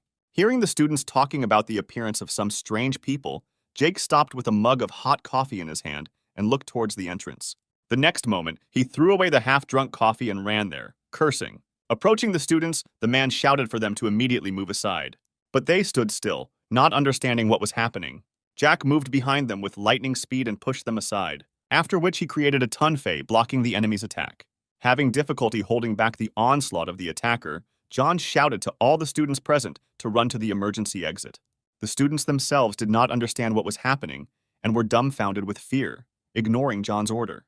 Noticing that everyone remained standing in their places, the man asked what they were doing, because they were ordered to run away from here as quickly as possible.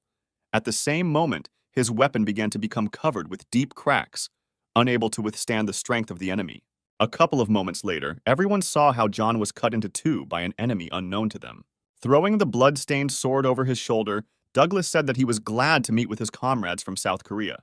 A terrifying aura emanated from this man, and the scar on half his face made him even more dangerous. A few moments later, two more guards came running here, and one of them asked Douglas who he was and what he needed here.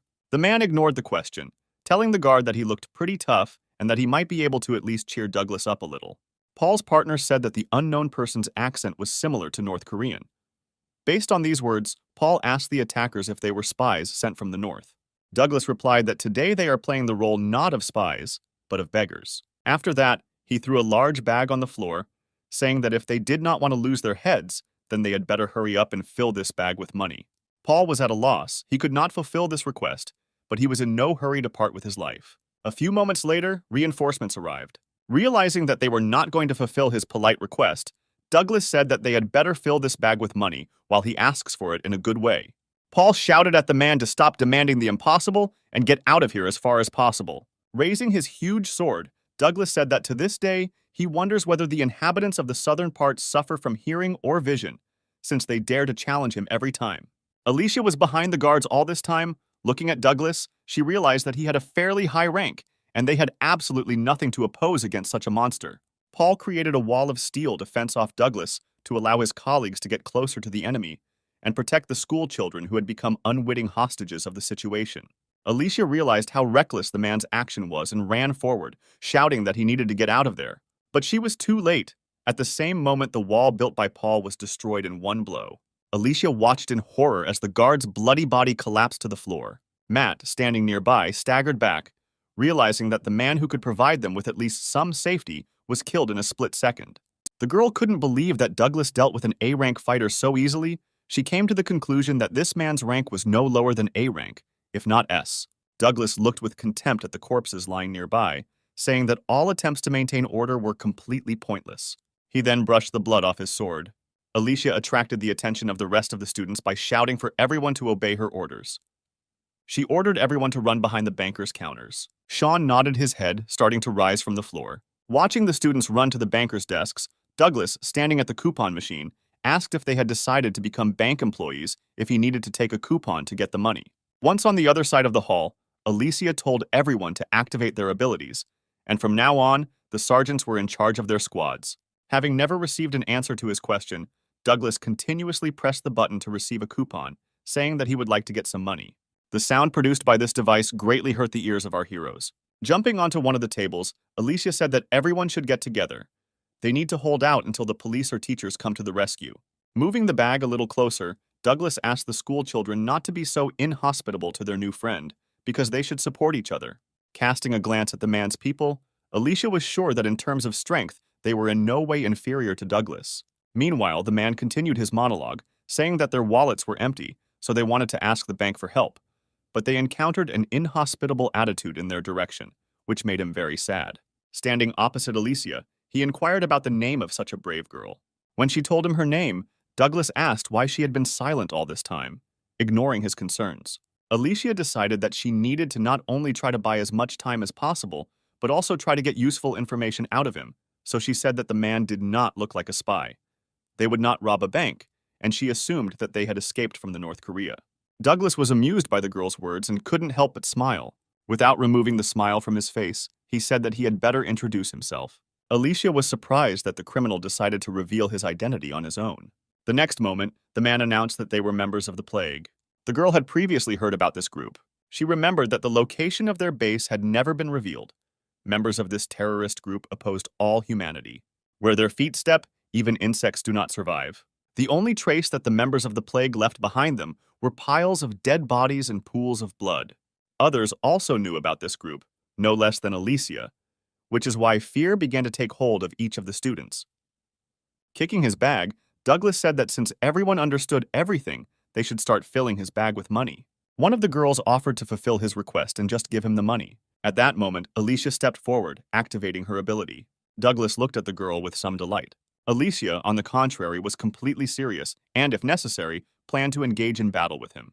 She told her classmates that they should calm down and pull themselves together. Alicia also said that no one said that they would be left alive after Douglas took his money. Examining the appearance of the girl standing in front of him, he remembered that he had heard about this ability before, but he was able to see its bearer live for the first time in his life.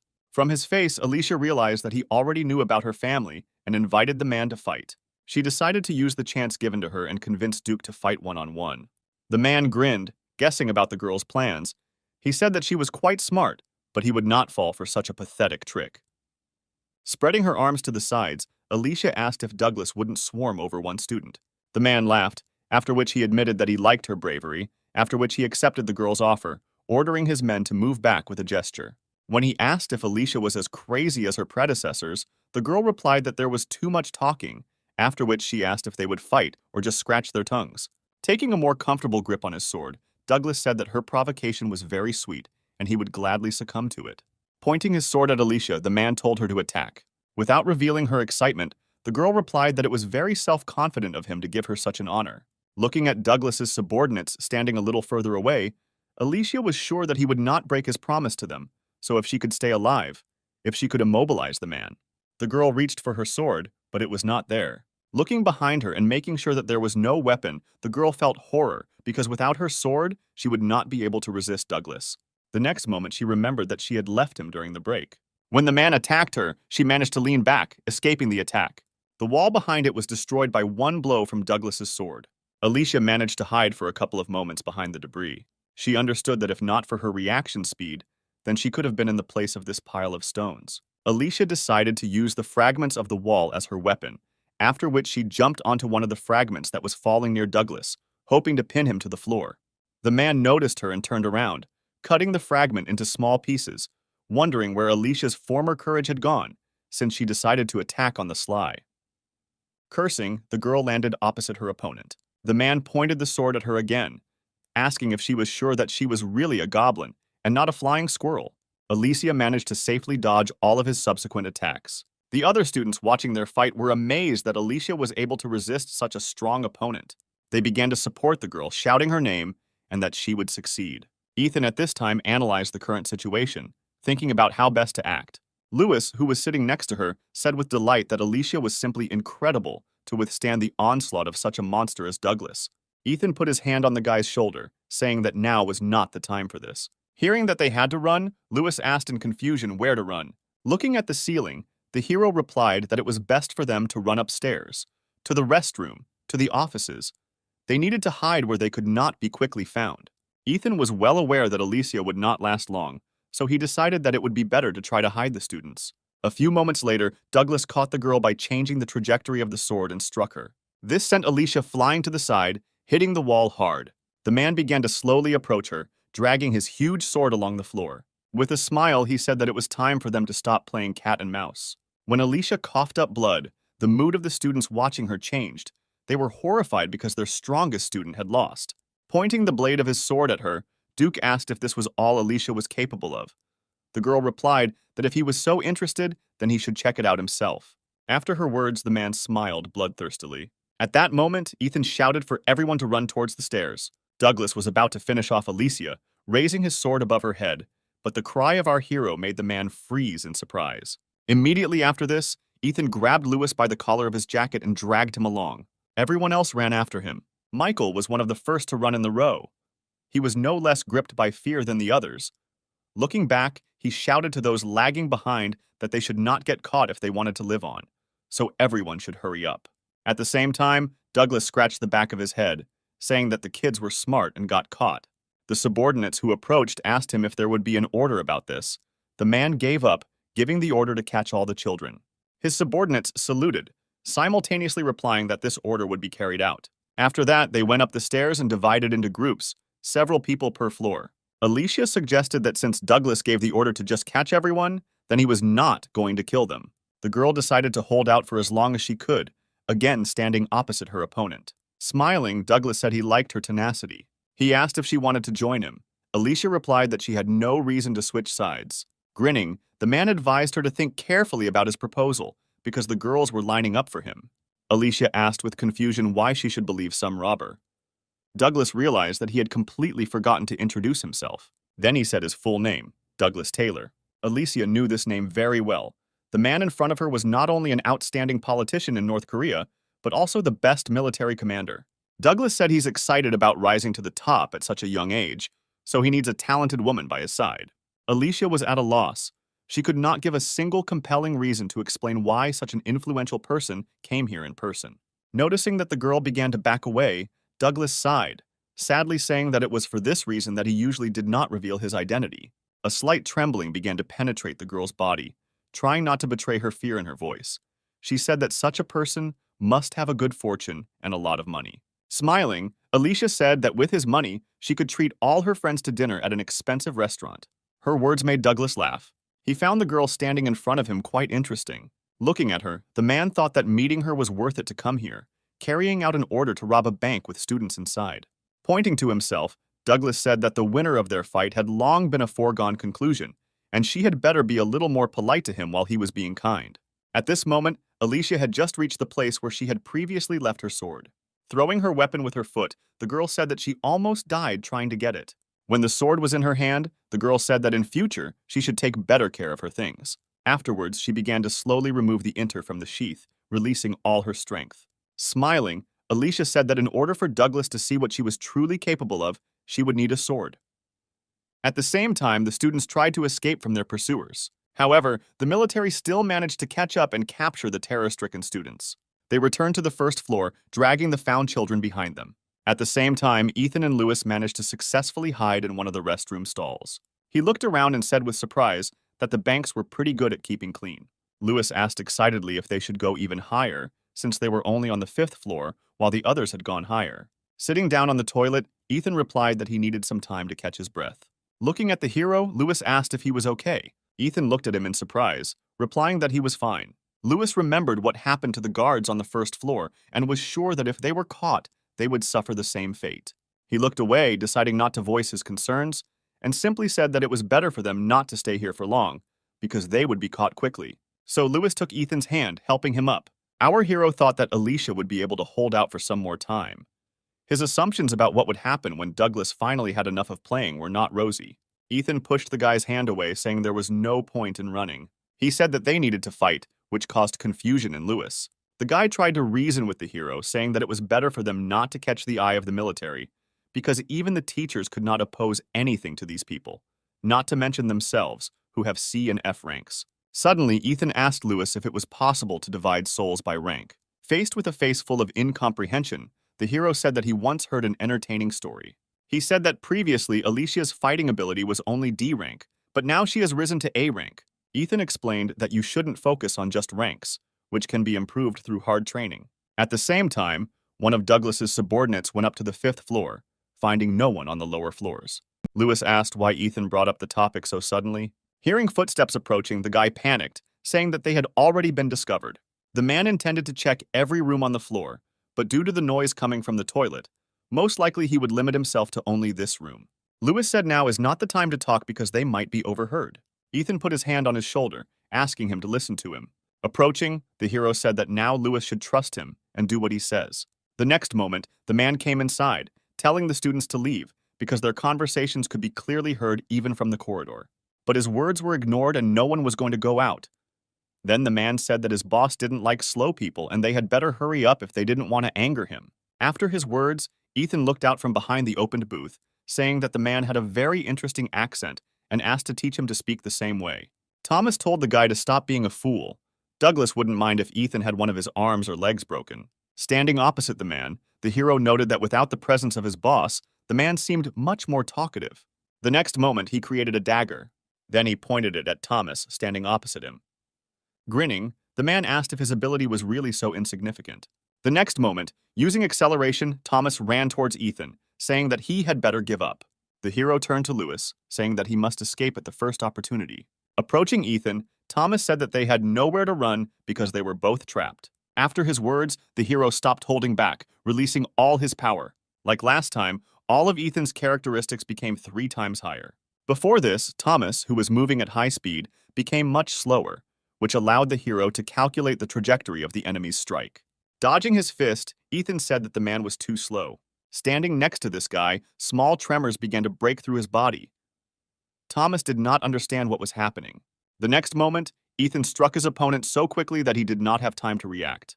During this, he laughed like crazy, saying that he was very sorry. Thomas grabbed Ethan's hand and said that the guy was just crazy. The hero just smiled, looking appraisingly at the man, after which he said that it is quite convenient to be able to accelerate up to 100 meters per second. Thomas asked in bewilderment if Ethan could really see other people's abilities. The guy replied that everything could happen, after which, with a look full of madness, he asked if he should cut off the man's ankles. He wondered what would happen to a person if the means of manifestation of his soul essence was destroyed, and then struck the man in the shoulder. The more blood was on him, the more madness took over Ethan. The toy in his hands was too interesting, and he wanted to play with it fully, experimenting with what would happen if he hit this or that point on Thomas's body. Lewis, who was still in the booth, watched in horror what was happening, not believing his eyes. A massive tremor ran through his body, and he unconsciously began to step back, whispering Ethan's name.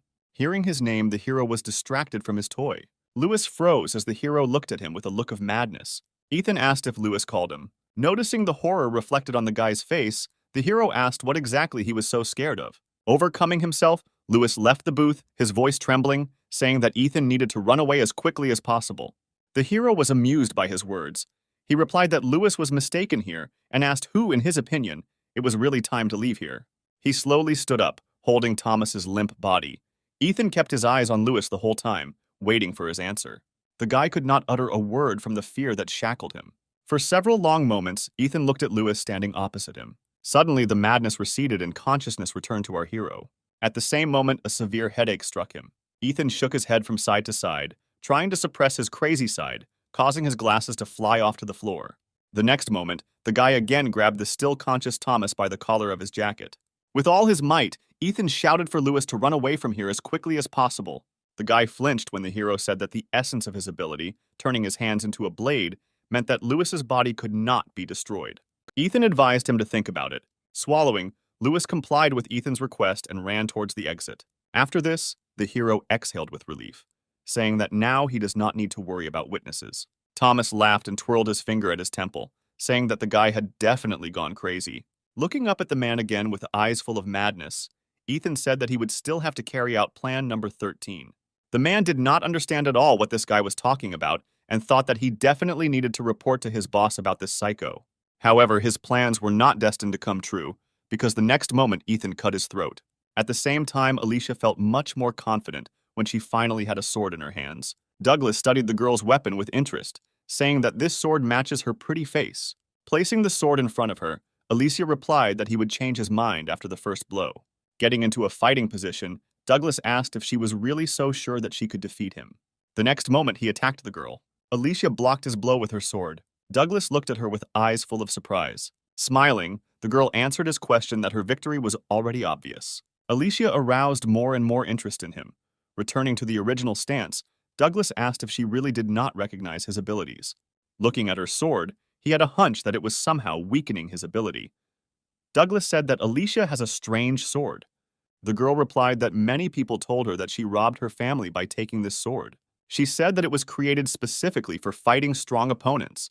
Thanks to the constellations printed on the blade, the sword has the power of stars, thanks to which the owner, having a high level of sword skills, can destroy an opponent of A rank and higher. Having finished her story, the girl attacked the man. The next moment, her doubles appeared on either side of Douglas. He laughed, saying that Alicia was quite an interesting opponent and asked again if she wanted to join him. The girl replied that her opinion had not changed at all since last time. Raising his sword above his head, Douglas said that it would be a shame to kill Alicia now, when he had not yet fully enjoyed their battle. Then he attacked the girl along with her doubles. Alicia managed to cover herself with her sword, flying to the side. But her doubles, having hit Douglas's attack, began to disappear. The man did not give Alicia time to rest, and immediately made another attack in her direction. The girl blocked his attack with her sword, but Douglas's pressure was too strong. The next moment, the man applied even more force, forcing the girl to fly to the side, after which he said that he was superior to her in strength. Grabbing her sword tighter, Alicia said that he had too much ego and ran towards Douglas. Approaching him, Alicia again created two doubles. They all attacked the man at once, who didn't even move when she used the technique again.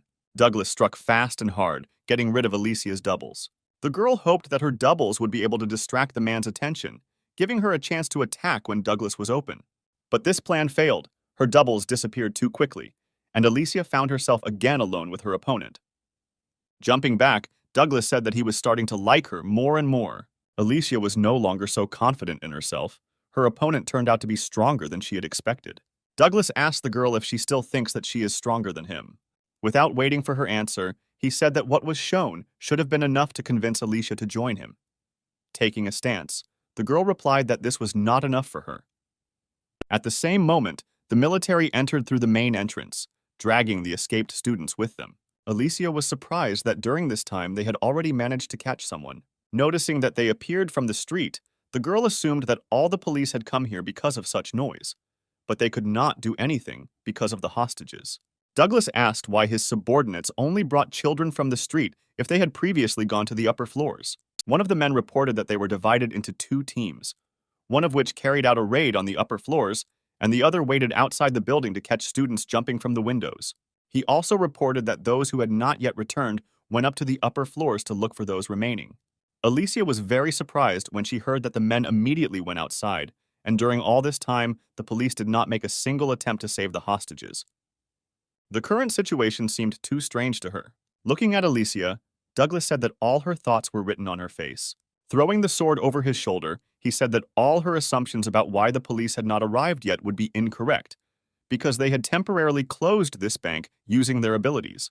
When Douglas said this, it was as if she had been doused with a bucket of cold water.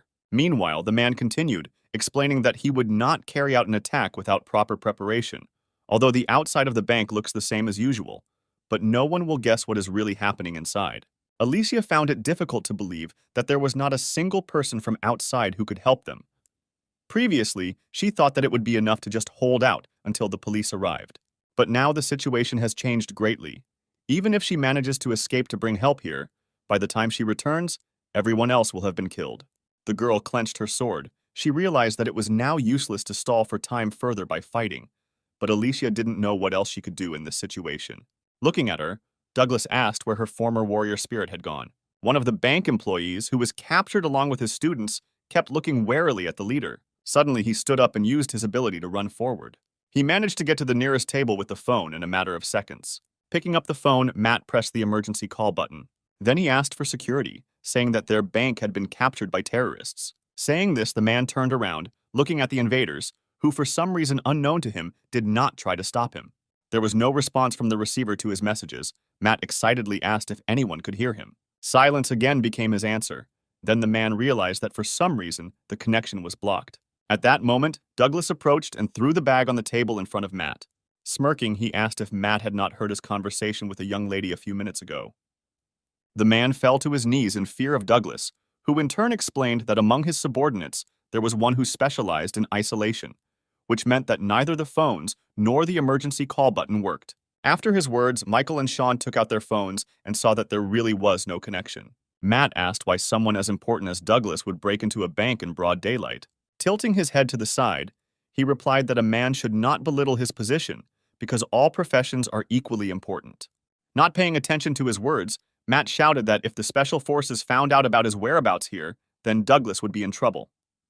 Smiling, Douglas replied that the fact of the matter was that no one would be able to find out anything because of the isolation, which he had already talked about twice. After this, the man's gaze became more bloodthirsty, and a terrifying aura began to emanate from him. Matt froze in horror, realizing that he was about to be killed. The next moment, the sharp blade of Douglas's sword was pointed at him. The man said it was time for Matt to learn an important lesson. after which Douglas raised his sword over his head. At that moment, Alicia shouted at him to stop, calling him a monster. The man froze in surprise at her words. Turning to her, he asked if he really heard it wrong, and she really just called him a monster. Alicia suggested that they fight again to determine the true winner. She sincerely hoped that Douglas would agree and leave the man alone. However, contrary to her expectations, he replied that the girl had already suggested this to him earlier, after which he asked if she understood the meaning of the words she had said earlier. Raising his sword above his head, Douglas said she didn't have to answer. The next moment, he cut off Matt's leg, causing him to start screaming in severe pain. Alicia took a step back, watching such a terrifying scene. Ignoring Matt's pleas for mercy, Douglas raised his hand for another blow and said that if she knew what her words meant, she would never have called him that. The next moment, Matt's scream stopped, and the floor and walls were stained with the man's blood. Alicia closed her eyes at the last moment, not wanting to witness such cruelty. A few moments later, Matt's severed head flew near the girl. She opened her eyes when she heard something fall and, holding back a scream, took a few steps back. Douglas pointed the sword at her, saying that since she decided to challenge him a second time, he would not be as courteous to her as before, but would simply cut off her legs and arms, after which he would carry them with him in a bag. He said that he would do Alicia great honor by giving her death by his hand. Suddenly, the door leading to the stairs opened, making a loud sound. Everyone in the room turned their gaze in that direction. The next moment, Lewis came out with his hands up. Douglas turned to him and asked who he was. One of the subordinates came forward saying that he would immediately grab the stranger, but Douglas stopped him. Lewis felt very uncomfortable being under so many eyes studying him. He thought that Ethan had been wrong in his assumptions, saying that it would be hell when he warned him about the situation on the first floor. Looking at the students trembling in fear and the pools of blood on the floor, Lewis was sure that this situation was much worse than just hell. In the bathroom stall before Thomas walked in, Ethan told Lewis to run to the first floor as soon as he activated his ability and tell everyone that he was here. The guy asked in bewilderment how he could leave Ethan alone in such a dangerous situation. Smiling, the hero asked Lewis to just trust him. Now he was on the first floor, and all he had to do was reveal Ethan's location in order to fulfill his request. When Douglas asked the guy to introduce himself, he gave his name and said that he was a 10th grader from medical school, after which he said that all the money was on the 5th floor. Grinning, Douglas asked if the safe was really located in such a strange place. Lewis explained that his friend had moved everything there earlier. The man was alarmed by the guy's words about this strange friend. Without turning around, he asked his subordinates why those who went upstairs to look for students had not yet returned. Looking at the fighters standing behind him, Douglas asked menacingly why they were standing here doing nothing while a child was walking around the floors of the building. One of the subordinates sat down on one knee in front of his commander, bowing his head. He said that he would check everything himself and bring the child here. As Douglas approached him, lowering his sword near his leg, Joshua began to beg the man for a chance to correct his mistake. Douglas laid his hand on the trembling subordinate and said that he was lucky that his hands were already stained today, after which he ordered the last student to be brought here, taking the money with him. Joshua immediately stood up and saluted, thanking his commander for the service rendered to him. Turning around, Douglas looked at the rest of his subordinates, saying that they too would go along with Joshua and warned that he would not be so merciful if another mistake was made. Then he turned his gaze to Lewis. The guy flinched when faced with Douglas's gaze, which did not bode well. The man asked if he was going to go up with the others or if he should do it himself. Sighing, Lewis replied that he would go up to the 5th floor, accompanied by Douglas's men. Having received his answer, the man smiled, praising the guy for making the right choice, after which he approached the students sitting on the floor, saying that while his subordinates were busy with his friend, he would also have a little fun here. The next moment, Douglas pointed at Alicia and asked if everyone could see her clearly. Without waiting for an answer, he said that he would leave alive the one who brought him her leg or arm. Douglas was interested to know what they would do next. After the man's words, the faces of Alicia's classmates became whiter than a sheet. Clenching her fists and lowering her head, Erica asked if they should really go against Alicia. Douglas smiled as he watched the seeds of doubt begin to form in the students' minds. Catherine, sitting nearby, asked how soon could Erica dare to think about something like that when Alicia had been fighting for them from the very beginning, risking her life. Erica looked at Douglas and replied that now the situation has changed and everyone has known the winner for a long time, and besides, it will depend on him who will be left alive. Suddenly, Douglas asked if anyone had a watch, saying he would start the timer because he was tired of waiting. After his words, the two guys said that they simply had no choice, and Alicia had a wealthy family that could provide her with a good life even without a pair of limbs. The girl herself was very unpleasant to listen to such words, but she perfectly understood that their lives were at stake. Lewis suddenly walked up to her. Alicia asked indifferently what he needed. The guy whispered that she shouldn't worry, she just needed to hold out a little longer. The girl looked at him in surprise, asking what this meant. But Lewis only smiled back at her. Alicia said that he should have stayed in his hiding place further, because now the opponents had one more hostage. The guy replied that he had come to help. Hearing his words, everyone else looked at Lewis as if he was crazy. One of the men, a former bank employee, scornfully asked if the guy wanted his hand in gratitude. Lewis ignored the question and turned to Alicia. He smiled and said that he and Ethan were now best friends. The next moment, Douglas destroyed one of the nearby tables, drawing attention to himself. Rubbing his neck, he said wearily that he would kill everyone here if he was kept waiting too long. The next moment, trembling with fear, everyone began to apologize to Alicia, saying that she should understand them. Without taking their eyes off the girl, they said that they simply had no other choice. Douglas turned to Lewis, asking whose side he was on. Smiling awkwardly, he replied that he would take Alicia's side. The man grinned and then said that in this case he would also need part of this guy's body as payment for saving one life. Everyone looked at each other excitedly when they heard that the number of those who could survive had increased to 10. Lewis smiled awkwardly, asking Alicia if she could protect both of them. The girl called out to Douglas, calling him a North Korean puppet. The man turned around, asking how long she would continue to address him so disrespectfully. Alicia ignored his question, asking what would happen if she simply killed all the hostages. Would he then leave her and Lewis alive? She argued that everyone should have a chance to survive. The next moment, Douglas's booming laughter was heard in the room. He said that Alicia was saying some pretty funny things. He accepted her offer, promising that he would leave them alive. Alicia clenched her sword, pointing it at the students standing opposite her. Seeing that she was serious, they cowered in fear. The girl said that she too had no other choice but to stay alive in this way. Catherine looked uncertainly from Alicia to Douglas. The man, smiling bloodthirstily, asked what everyone was waiting for. They just needed to choose, namely, a part of Alicia and Lewis's body or their own heads. Catherine turned back, saying that in such a situation, it would be fair to save the majority. She tried to convince Alicia, saying that it was too selfish of her to kill them all for 2 lives. Alicia replied that she had no other choice. Then she created clones and ran towards Catherine. The girl activated her ability, creating a shock glove. As she approached, Alicia told her to fight with all her might. The next moment, she pointed the blade of the sword at Catherine. She clenched her fist, gathering all her strength. The next moment, her fist collided with Alicia's sword. As soon as the double was dispelled, the real Alicia appeared in front of the girl. Catherine pulled back, not understanding what had just happened.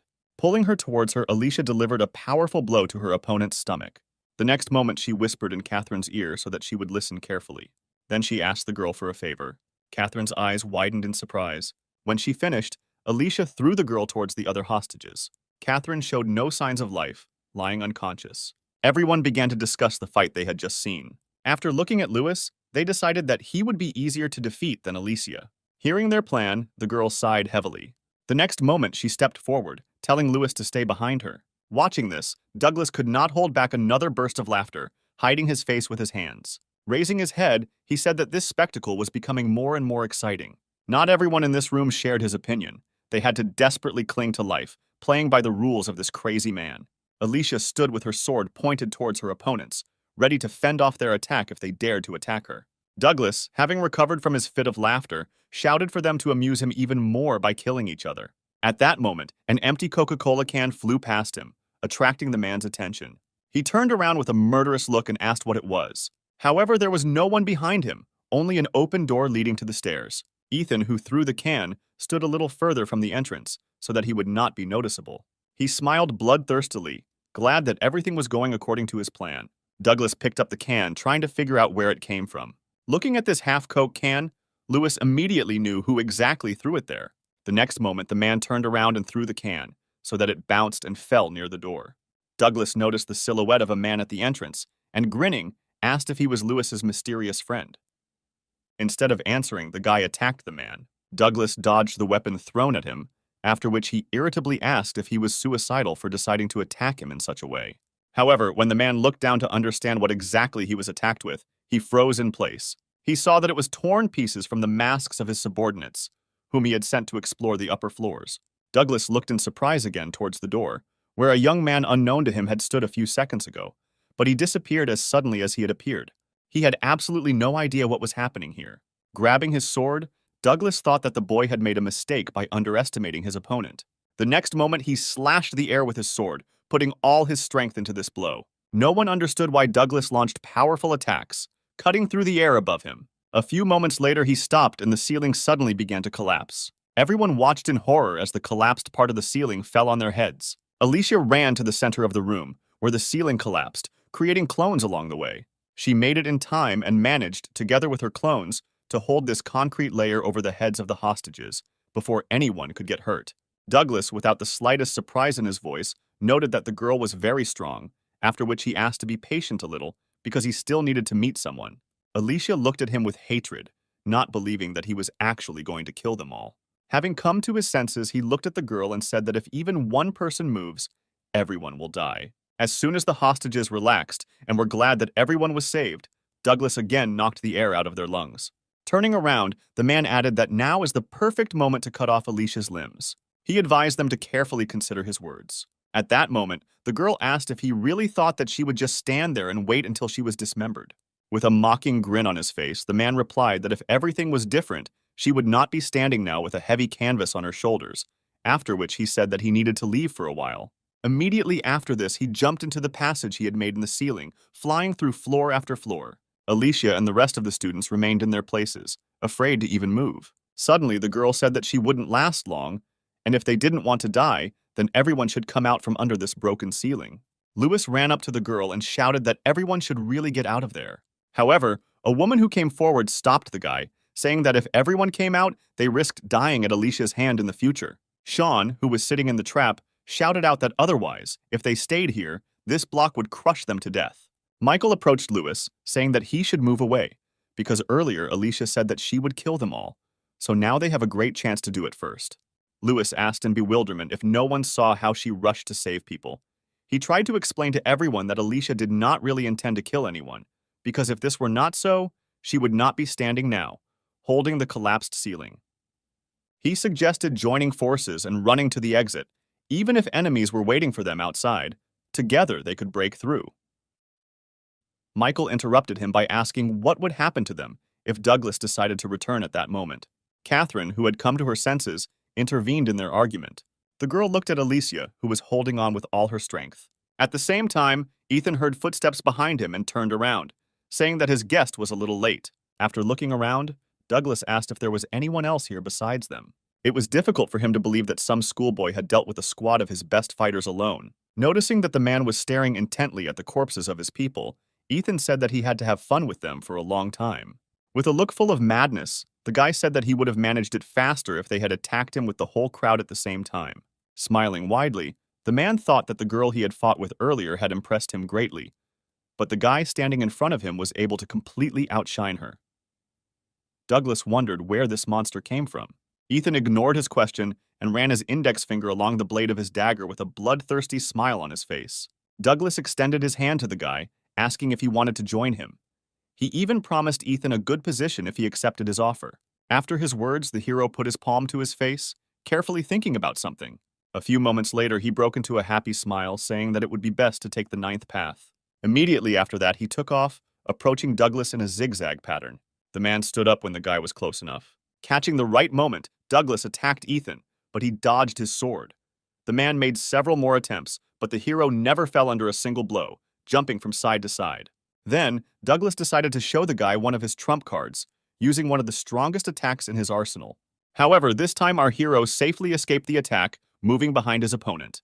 Douglas did not expect that he would catch the guy with his last attack, because it was made for a completely different purpose. Seeing Ethan running towards him, the man grinned, thinking that the boy had fallen into his trap. No one knew that his ability allowed the sword to pass through surfaces. When the man activated his ability, Ethan had the opportunity to study it, quickly approaching his opponent. Once at a sufficient distance, the smiling hero said that Douglas had a rather long name for his ability. The man froze for a couple of moments, not understanding how this brat knew about his ability. This hesitation was enough for Ethan to push off from the sword and jump behind Douglas, simultaneously asking why the name was so long. The man did not move, trying to understand what had just happened. Having landed not far from him, the hero did not stop bombarding the man with questions. With his back to him, Douglas lowered the sword raised above his head. He asked Ethan if he was able to see the abilities of other people, to which he received a positive answer. When the guy asked why he had several pluses near his rank, and what the gain factor was, the man shuddered.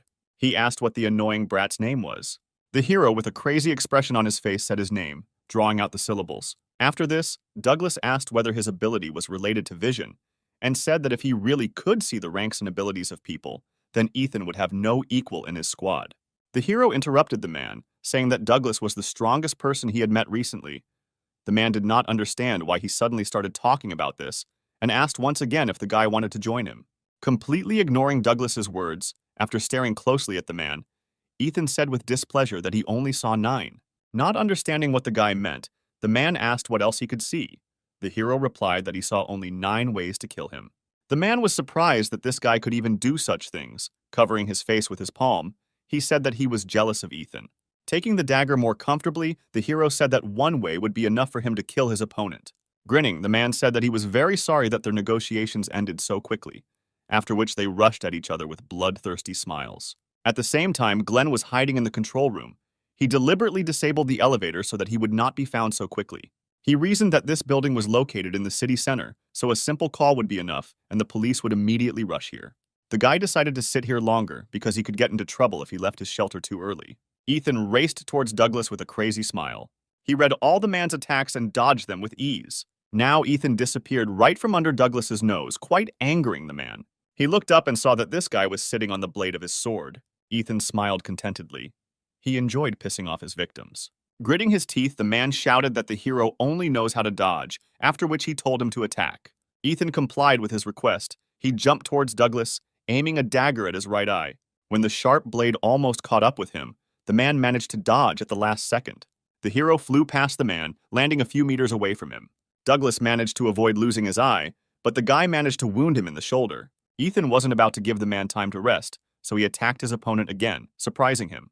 The hero rushed past the man at high speed, once again inflicting a deep cut on him. Ethan was not going to stop with just 2 wounds on the man's body, continuing his high-speed attacks. Covering himself with a sword from Ethan's attacks, Douglas realized that all this time the guy was just having fun, mistaking him for a toy. During one of the next attacks, the hero asked in a bored voice if he would wait for an attack from his opponent in return. Then he stopped in front of the man, saying that he was already bored with their game and it was time to end. Smirking, Douglas said that if he continues to hide his main trump card, he will definitely die here. The next moment, the man extended his hand to Ethan, who noticed that it was shrouded in something strange. His eyes widened in surprise. He did not expect that Douglas would have such a surprise in store.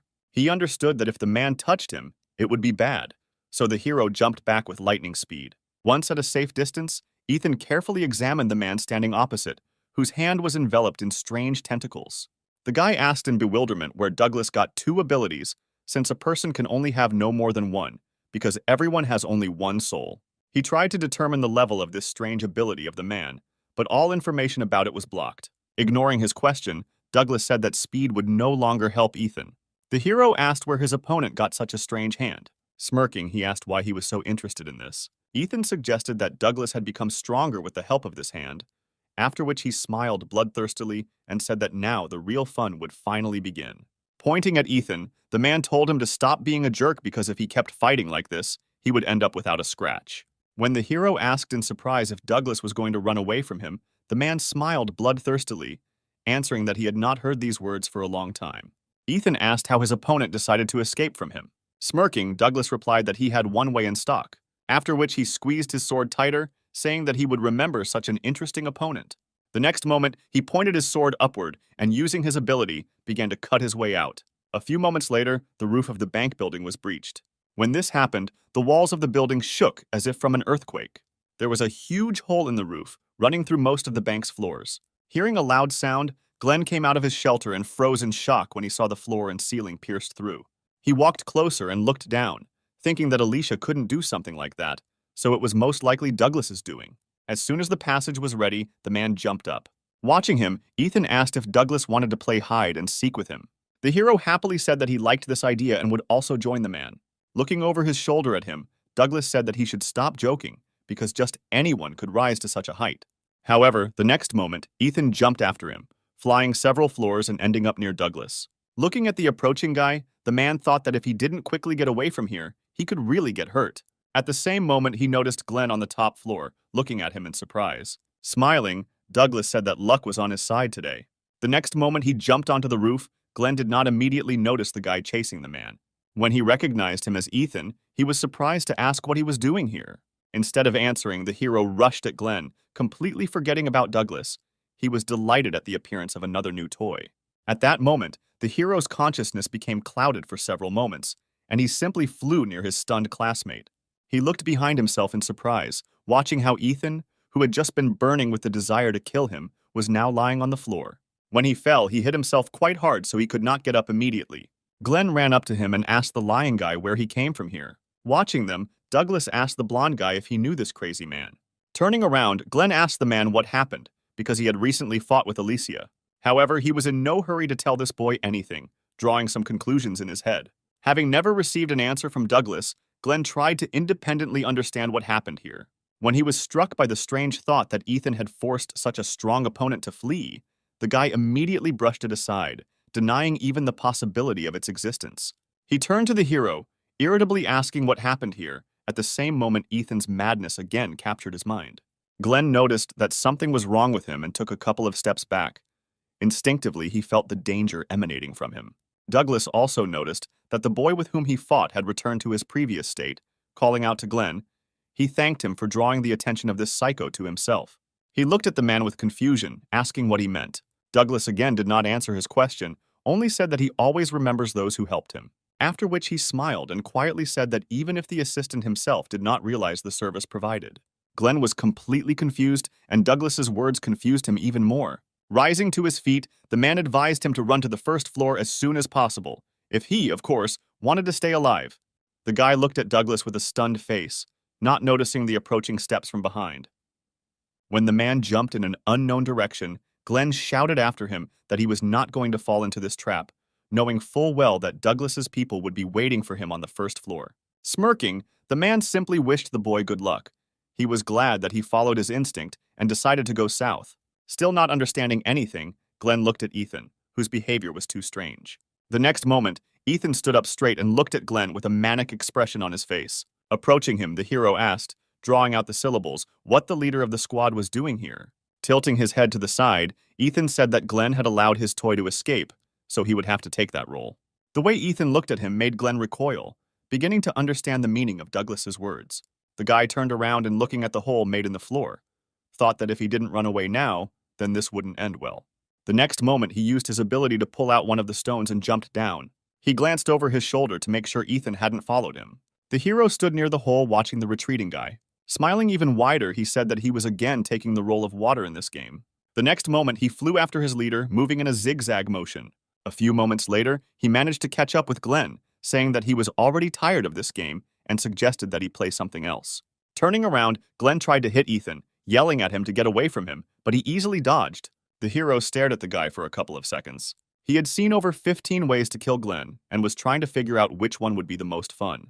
Having chosen the most suitable one, he smiled bloodthirstily, pronouncing the name of his squad leader. The next moment, he approached the guy, grabbing him by the throat. Glenn asked Ethan to let him go, while at the same time trying to unhook his hand from his neck. Ignoring his requests, the hero said that he had come up with a new game for them called Cut Off an Arm or Cut Off a Leg. Hearing Ethan's proposal, Glenn shouted that he was a complete nutcase. Then he waved his hand, which was holding a huge stone, forcing the hero to let go, after which he told him to play his own games. Pressing himself against the destroyed ceiling, Ethan replied that he did not really like this proposal. The next moment, he pushed off from the surface and flew after the leader. The guy watched in horror as Ethan approached him at breakneck speed. Suddenly, he felt someone else's arms grab him. Still with the same smile, Ethan said that it was quite difficult to keep up with the leader, but now he was not going anywhere. Glenn tried to unhook this psycho from himself, but all his attempts were unsuccessful. Not knowing what else he could do, the guy said that if Ethan didn't let him go, they would both fall to death. Pressing himself even closer to Glenn, the hero said that he would not die. Suddenly, the leader of our hero's squad heard a familiar voice calling out to him from below. Gritting his teeth, Glenn thought that preserving his pride was not the most important thing now when his life was at stake. The next moment, he clenched his fist, concentrating all his strength. Then he pointed his fist at Ethan's face, saying that he did not intend to die at his hands. Ethan dodged his blow, saying that Glenn was too slow. The next moment, he noticed a sword flying at him. When the blade was a few centimeters from his face, he smiled, saying that someone else wanted to play with them. The next moment, he threw the sword aside. Glenn looked at the guy in bewilderment, trying to understand how he managed it. A couple of seconds later, he looked ahead, shouting for the girl standing there to move aside. After waiting a little time, he threw the stone he was holding down. Glenn himself flew several metros to the side. Ethan landed after him. Rising to his feet, he looked in the direction where his next toy should have been. However, instead of a person, he found in this place the sword with which he had been attacked earlier. Grinning, he said that today all his toys like to play hide and seek. At the same time, Alicia was still standing, holding the collapsed ceiling. Although she tried to pretend that everything was in order, but from the girl's trembling hands, one could understand that she was at the limit. Alicia tried to come up with some way out, but all her ideas led to a tragic end for either her or those she was now protecting. At the same moment, Catherine stepped forward, activating her ability. Without taking her eyes off Alicia, the girl created a strike glove. Those behind her called out to her, saying that they should do it first. Lewis desperately tried to stop Catherine and the others from making a mistake. However, none of his words and prayers helped. They began to threaten him, saying that if he did not leave, he would suffer himself. Despite this, the guy stood his ground, asking if they were tormented by their conscience for their intentions towards Alicia, who had been fighting for them all this time. The bank employee replied that Lewis was still too young and did not understand much.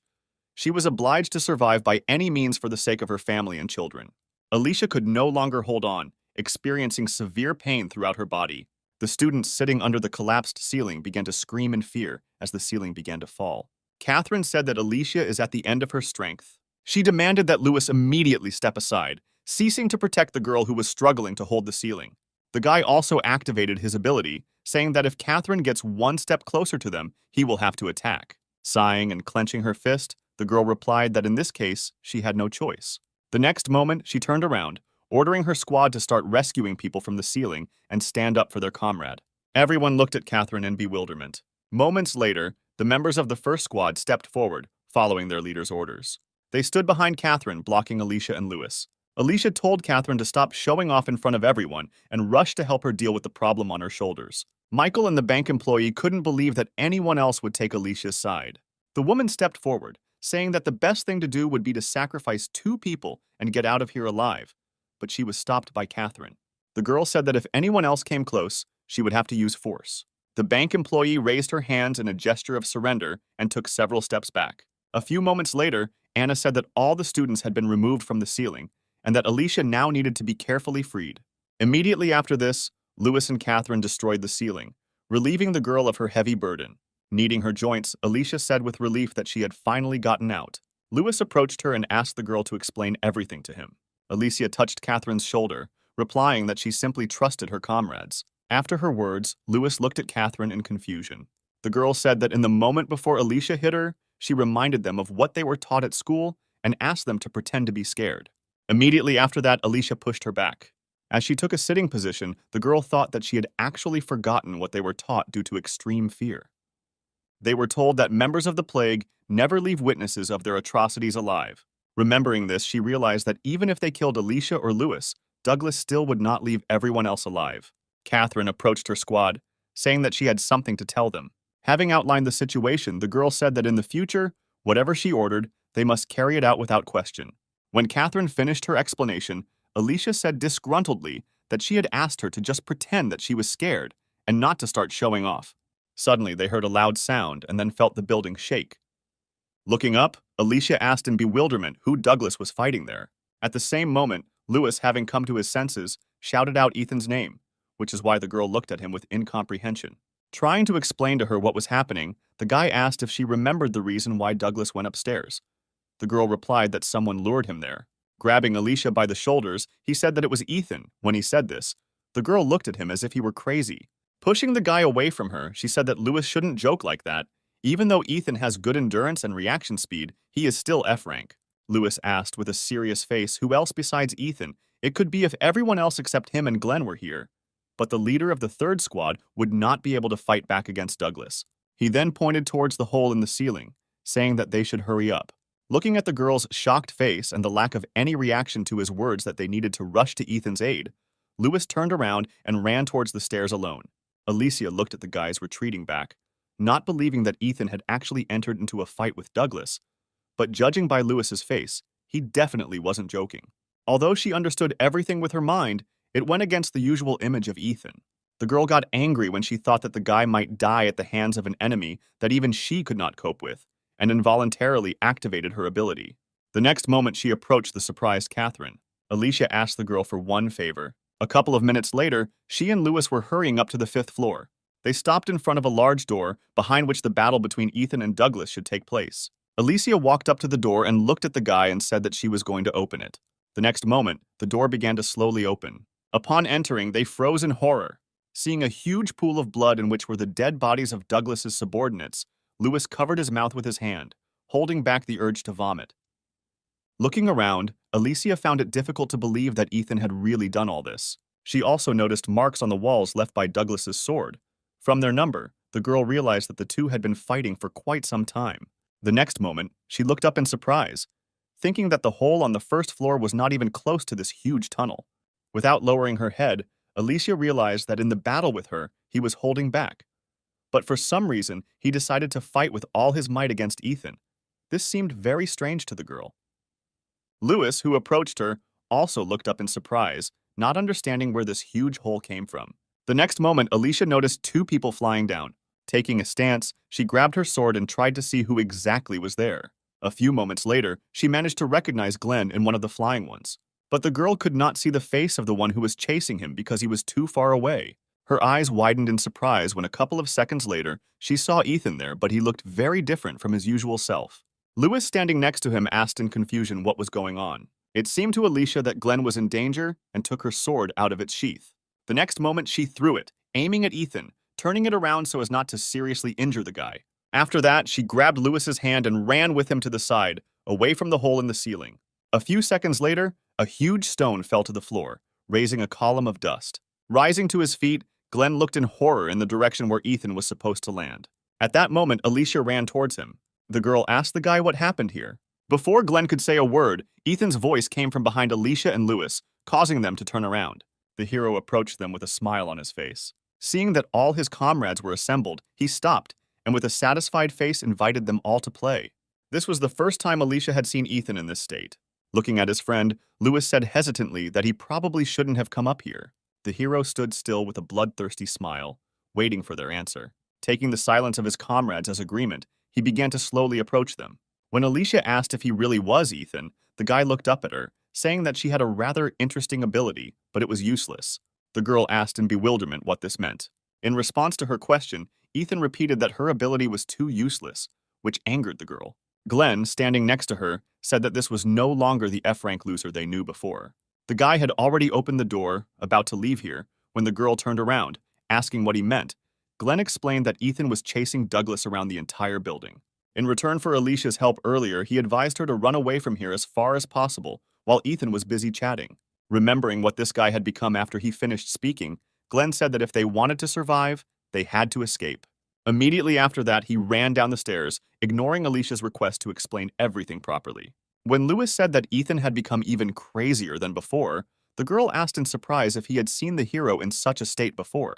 The guy replied that that time he was more sane and it was possible to talk to him.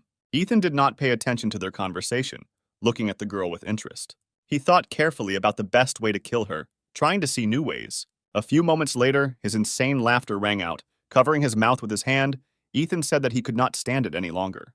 Smirking sarcastically, Alicia said that with such patience he would not get far.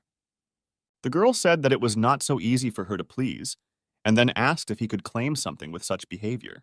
With the same maniacal smile, Ethan ran his finger over his dagger, asking why he didn't just kill all the candidates and the girl herself along with them. Sighing heavily, she told Lewis that she would try to buy some time, and he should run away from here. After that, Alicia ran forward, leaving the surprised guy behind. Assessing her strength, she assumed that she would last about 30 seconds. The hero also jumped up and ran to meet her. Alicia dodged Ethan's blow, noting that his actions were very fast and precise. During their battle, she did not notice how she received several cuts. Suddenly, the girl stopped, realizing that he had a rather strong ability, but it was difficult to control. In this, their abilities were similar. But for Ethan, everything was much more complicated than for her. When the guy asked why she stopped, Alicia smiled gently and said that it had been very difficult for him all this time, but he did a great job. Ethan froze at her words, even if only for a moment, but his gaze changed. from which Alicia read that deep down he had been missing such words of encouragement all this time. The next moment the guy smiled, saying that she also did a good job, after which he said goodbye to her and dealt her the final blow. The next moment Alicia fell to the floor. Looking at her motionless body, Ethan smiled even wider. When our hero was in his first year of primary school, he lost both his parents. He remembered the day when he and his uncle came to the morgue. The official version of their death was an attack by a robber. It took the investigator a long time to establish their identities, because the bodies of the boys' parents were severely mutilated. A funeral was held soon after. Ethan's only blood relative was his uncle, who together with his wife adopted him. Soon after moving in with them, his life became like hell. Alex and Chloe were F-rank losers, so they tied Ethan up and took out their anger on him by beating him senseless. To hide the signs of beatings, he had to constantly wear a warm, shabby sweater with long sleeves. One day, during recess, a classmate approached him, asking if it was too hot for him to constantly wear a photo. Ethan did not have time to answer because a girl appeared at the door, hurrying her friend. A classmate invited the boy to go to the store with them. Lowering his head, he replied that he was not hungry. Then the girl said that in that case, she would call him next time. When she left the class, Ethan heard her friend say that it was better not to approach him because he had no money, which is why he constantly wears the same dirty clothes. Immediately after class, he was beaten by other classmates. They demanded that Ethan show them all his ability, but he didn't have it. The children knew this very well, because he was the only one in the whole school who had not awakened it. They argued their attacks by saying that they simply wanted to help him awaken it in this way. Ethan couldn't do anything and just endured their constant bullying. To receive less from his guardians, he began to return home later. One such day, our hero was walking past the playground when he suddenly heard a rustling in the bushes. The next moment, a puppy jumped out. Wagging his tail, he walked up to the surprised Ethan. The boy knelt down and began petting the puppy. He responded by licking his neck with his rough tongue, making Ethan laugh from the tickling. From that day on, he began playing late at night with Jimmy on this site. This continued until one day his uncle went looking for his nephew, worried that he might be considered a bad parent. Ethan was very scared when he saw his uncle angry. Catching the emotions of her owner, Jimmy got out of the house that our hero was building for her and began to bark at the man. Alex looked at the puppy with disgust, asking if this is why Ethan comes home so late. The next moment, the man noticed that passers-by began to whisper and look at him disapprovingly. As he got closer to Ethan, he said that he could take this puppy to their home. Hearing this, the boy began to beam with joy, not believing that he was allowed something like that. That evening, he stayed up late with his new friend, reading him a book. When his irritated uncle asked why Ethan was still awake, the boy shuddered in fear. Hastily apologizing, he turned off the light in his room. The next day, Ethan approached his uncle, who was watching a football game, and asked if he could go outside to play with Jimmy, who waved his hand towards the exit, saying that he could do whatever he wanted. The boy beamed with joy. After that, he and his friend walked towards the exit to the street. Sometime later, they came to the playground where they usually played after school. Ethan was really happy that he finally had a friend. The boy did not part with Jimmy for a second, playing various games with him. The puppy also managed to become attached to the boy and followed him everywhere. This day became the happiest in the life of our hero. While playing, Ethan did not notice how quickly time flew by. Seeing that it was already 7 in the evening, he was afraid, knowing that he would be very scolded for being late. Calling Jimmy, the boy ran home. When Ethan returned as expected, he was scolded at the table.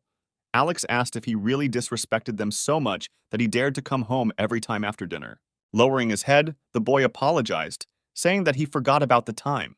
The man slammed his beer can on the table, saying that was no excuse. After which he asked irritably whether he would really have to run around looking for Ethan and the neighbors every evening. The boy apologized again, saying that from now on he would be more attentive. The next moment, the hero flinched in fear when Jimmy began barking at Alex. Ethan sat down next to him, trying to calm his friend, fearing his guardian's reaction. The puppy's barking angered the man even more. Clutching the empty jar, he said that he should have been minced right away. After his words, Jimmy began to bark even louder. Ethan begged his uncle not to be angry with the puppy, saying that he himself would scold him later. Rising from his seat, the man hit the boy, throwing him to the side. He looked at the hero with hatred, saying that all this time he had treated him too softly. But from today, everything would change. Then he ordered his wife to tie him up. The woman took out a rope and walked up to Ethan. Smiling, she said that since the child was unbelted, the parents needed to bring him to his senses. At this point, Jimmy began barking again in defense of his owner. The puppy was really getting on Alex's nerves, and he decided to show him where his place was by swinging his leg at him. The next moment, Ethan, with frozen horror in his eyes, saw his friend's small body fly to the side and hit the wall hard. Jimmy began to whimper quietly from the pain coursing through his body. Looking at this, the boy's uncle smiled contentedly, saying that the house had finally become quiet. The tied-up boy tried to crawl to his friend, but the woman did not let him do it, saying that he was in the way with his jerking. After her words, Ethan looked at his guardian with eyes full of hatred. Holding a baton in his hands, the man asked how he dared look at his parents like that. The next moment, he began to beat the boy, not even thinking about holding back the force, while his wife giggled disgustingly, watching from the side. A few minutes later, the man stopped and looked at the continuously apologizing boy, whose body was shaking violently. Sighing, the man said that weakness, combined with arrogance, was passed on to Ethan from his parents, after which he smiled widely and said that that was why he beat them to death. At this moment, our hero's eyes widened in surprise. Chloe excitedly asked her husband if it was worth talking about this in front of the child. Alex replied that no one would believe Ethan, even if he decided to tell someone about it. Taking a sitting position, the hero said that his parents were killed by a robber. The man said that that day he got very angry and beat them to death because they did not want to share the money. And at that moment, some idiot came through the window. He laughed as he talked about how that man tried to justify himself in court. At that moment, Ethan was overwhelmed with strong negative emotions, and the power that had been sleeping in him all this time began to awaken. At that moment, Jimmy rose to his paws and growled, looking at Alex. The next moment, he ran up to the man and grabbed his hand with his fangs. The boy was very scared for his friend and shouted for him to run away from here. But the puppy only grabbed his hand harder, and then the enraged man swung his club at Jimmy. The next moment, he hit the puppy on the head, causing him to fall to the floor. The boy, with tears in his eyes, began to apologize to Jimmy for deciding to bring him here. Ethan said that if the puppy met a loser like him, he would have a better life. The boy's eyes widened in surprise when he felt Jimmy lick his tear-stained cheek, reassuring his master. Then he made a happy face looking at Ethan. In the next moment, the obsession disappeared, and the boy saw that the puppy was still lying motionless on the floor. No matter how much the hero called his friend by name, he did not react at all. Alex said with irritation that this creature died too quickly because he had not yet had time to throw out all his anger, after which he told his wife to throw his carcass in the trash. The little boy did not understand why these people were killing everything that was dear to him, after which he began to wonder whether killing was really so easy and fun. The next moment, a small dagger appeared in his hand, with which he cut the rope binding him. After that, smiling widely, he slowly approached his guardian. The man did not notice the changes in the boy, only looked with interest at the dagger in his hand and asked where Ethan got it from. Suddenly, he realized that the boy's abilities had finally awakened. Alex laughed, saying that he was such a loser F-rank like them.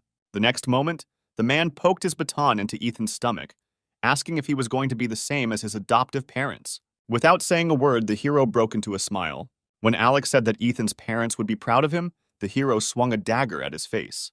The man sat on the floor, covering the deep wound with his palm, trying to stop the bleeding. The woman immediately rushed to her husband. The hero took advantage of this moment and cut off her hand. Ethan watched the guardians huddled on the floor with a sadistic smile.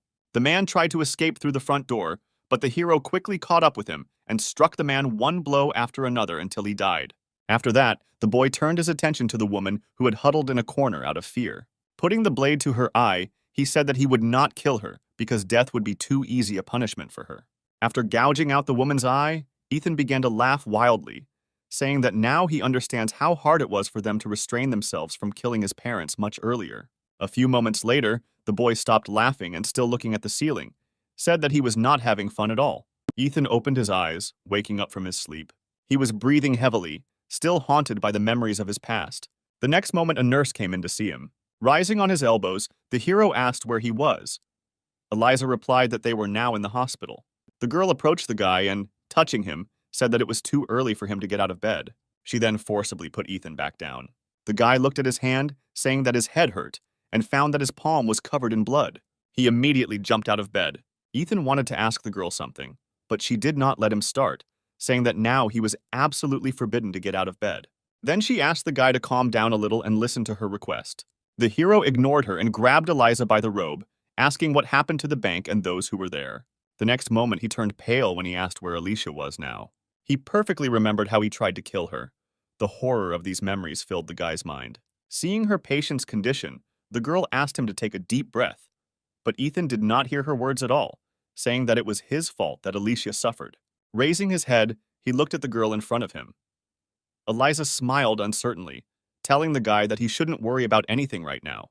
Ethan ignored her words and with fear in his eyes, asked where Alicia was now. Eliza asked the hero to calm down, after which she said that that girl would come here in a couple of minutes. He froze when he heard that she was alive. But now he was worried about why she was going to the hospital now. The most logical explanation was that she had received serious wounds. The next moment, he rushed towards the exit from the room under the surprised gaze of the nurse, thinking that he had to verify everything for himself. The girl stood still, realizing that trying to stop this guy would be a waste of time. Sighing, she said that it would be better if he lost his memory. Ethan continued to run as fast as he could, oblivious to the fact that he was getting worse and worse every second. He blamed himself and his cursed ability for what happened that day. Meanwhile, Alicia was returning from the store in high spirits with full bags of groceries. Seeing the girl walking briskly, Ethan could not believe his own eyes. She was not wounded, and that day he did not cut her throat. He stopped in place to catch his breath, thanking God that Alicia was alive and unharmed. The hero fell to his knees in front of the girl, causing her great bewilderment. Placing her hand on his back, she asked if Ethan had really recovered so quickly that he could already run. She recoiled in fear when the guy began to roar at the top of his voice. Not understanding what was happening, Alicia sat next to him and asked in confusion if he was in pain or if something had happened. She tried her best to console the sobbing guy. Immediately after their encounter with the plague, the school was closed for a week. On the day of the incident, as soon as they got out of the building, Glenn told everyone about what happened to them and Douglas's escape. Afterwards, the entrance to this building was temporarily blocked due to the investigation. Alicia was interviewed, asking for details about her battle with the leader of a terrorist gang. Immediately after this, the girl visited Ethan, who was in the hospital. She wanted to tell journalists about him and his merits, but they simply wouldn't believe her. Looking at Ethan, the girl thought that if she had not seen everything with her own eyes, she would never have believed that an F-rank student fought back against Douglas Taylor himself.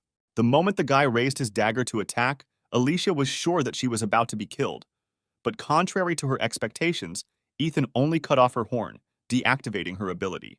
She looked at him in surprise, not understanding why he changed his mind.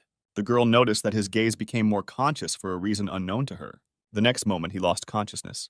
Alicia put her hand up to prevent him from falling to the floor. She tried to bring the guy back to consciousness, but he did not react to any of her actions. Taking Ethan by the hand, she said that he should stop crying and get up from the cold ground.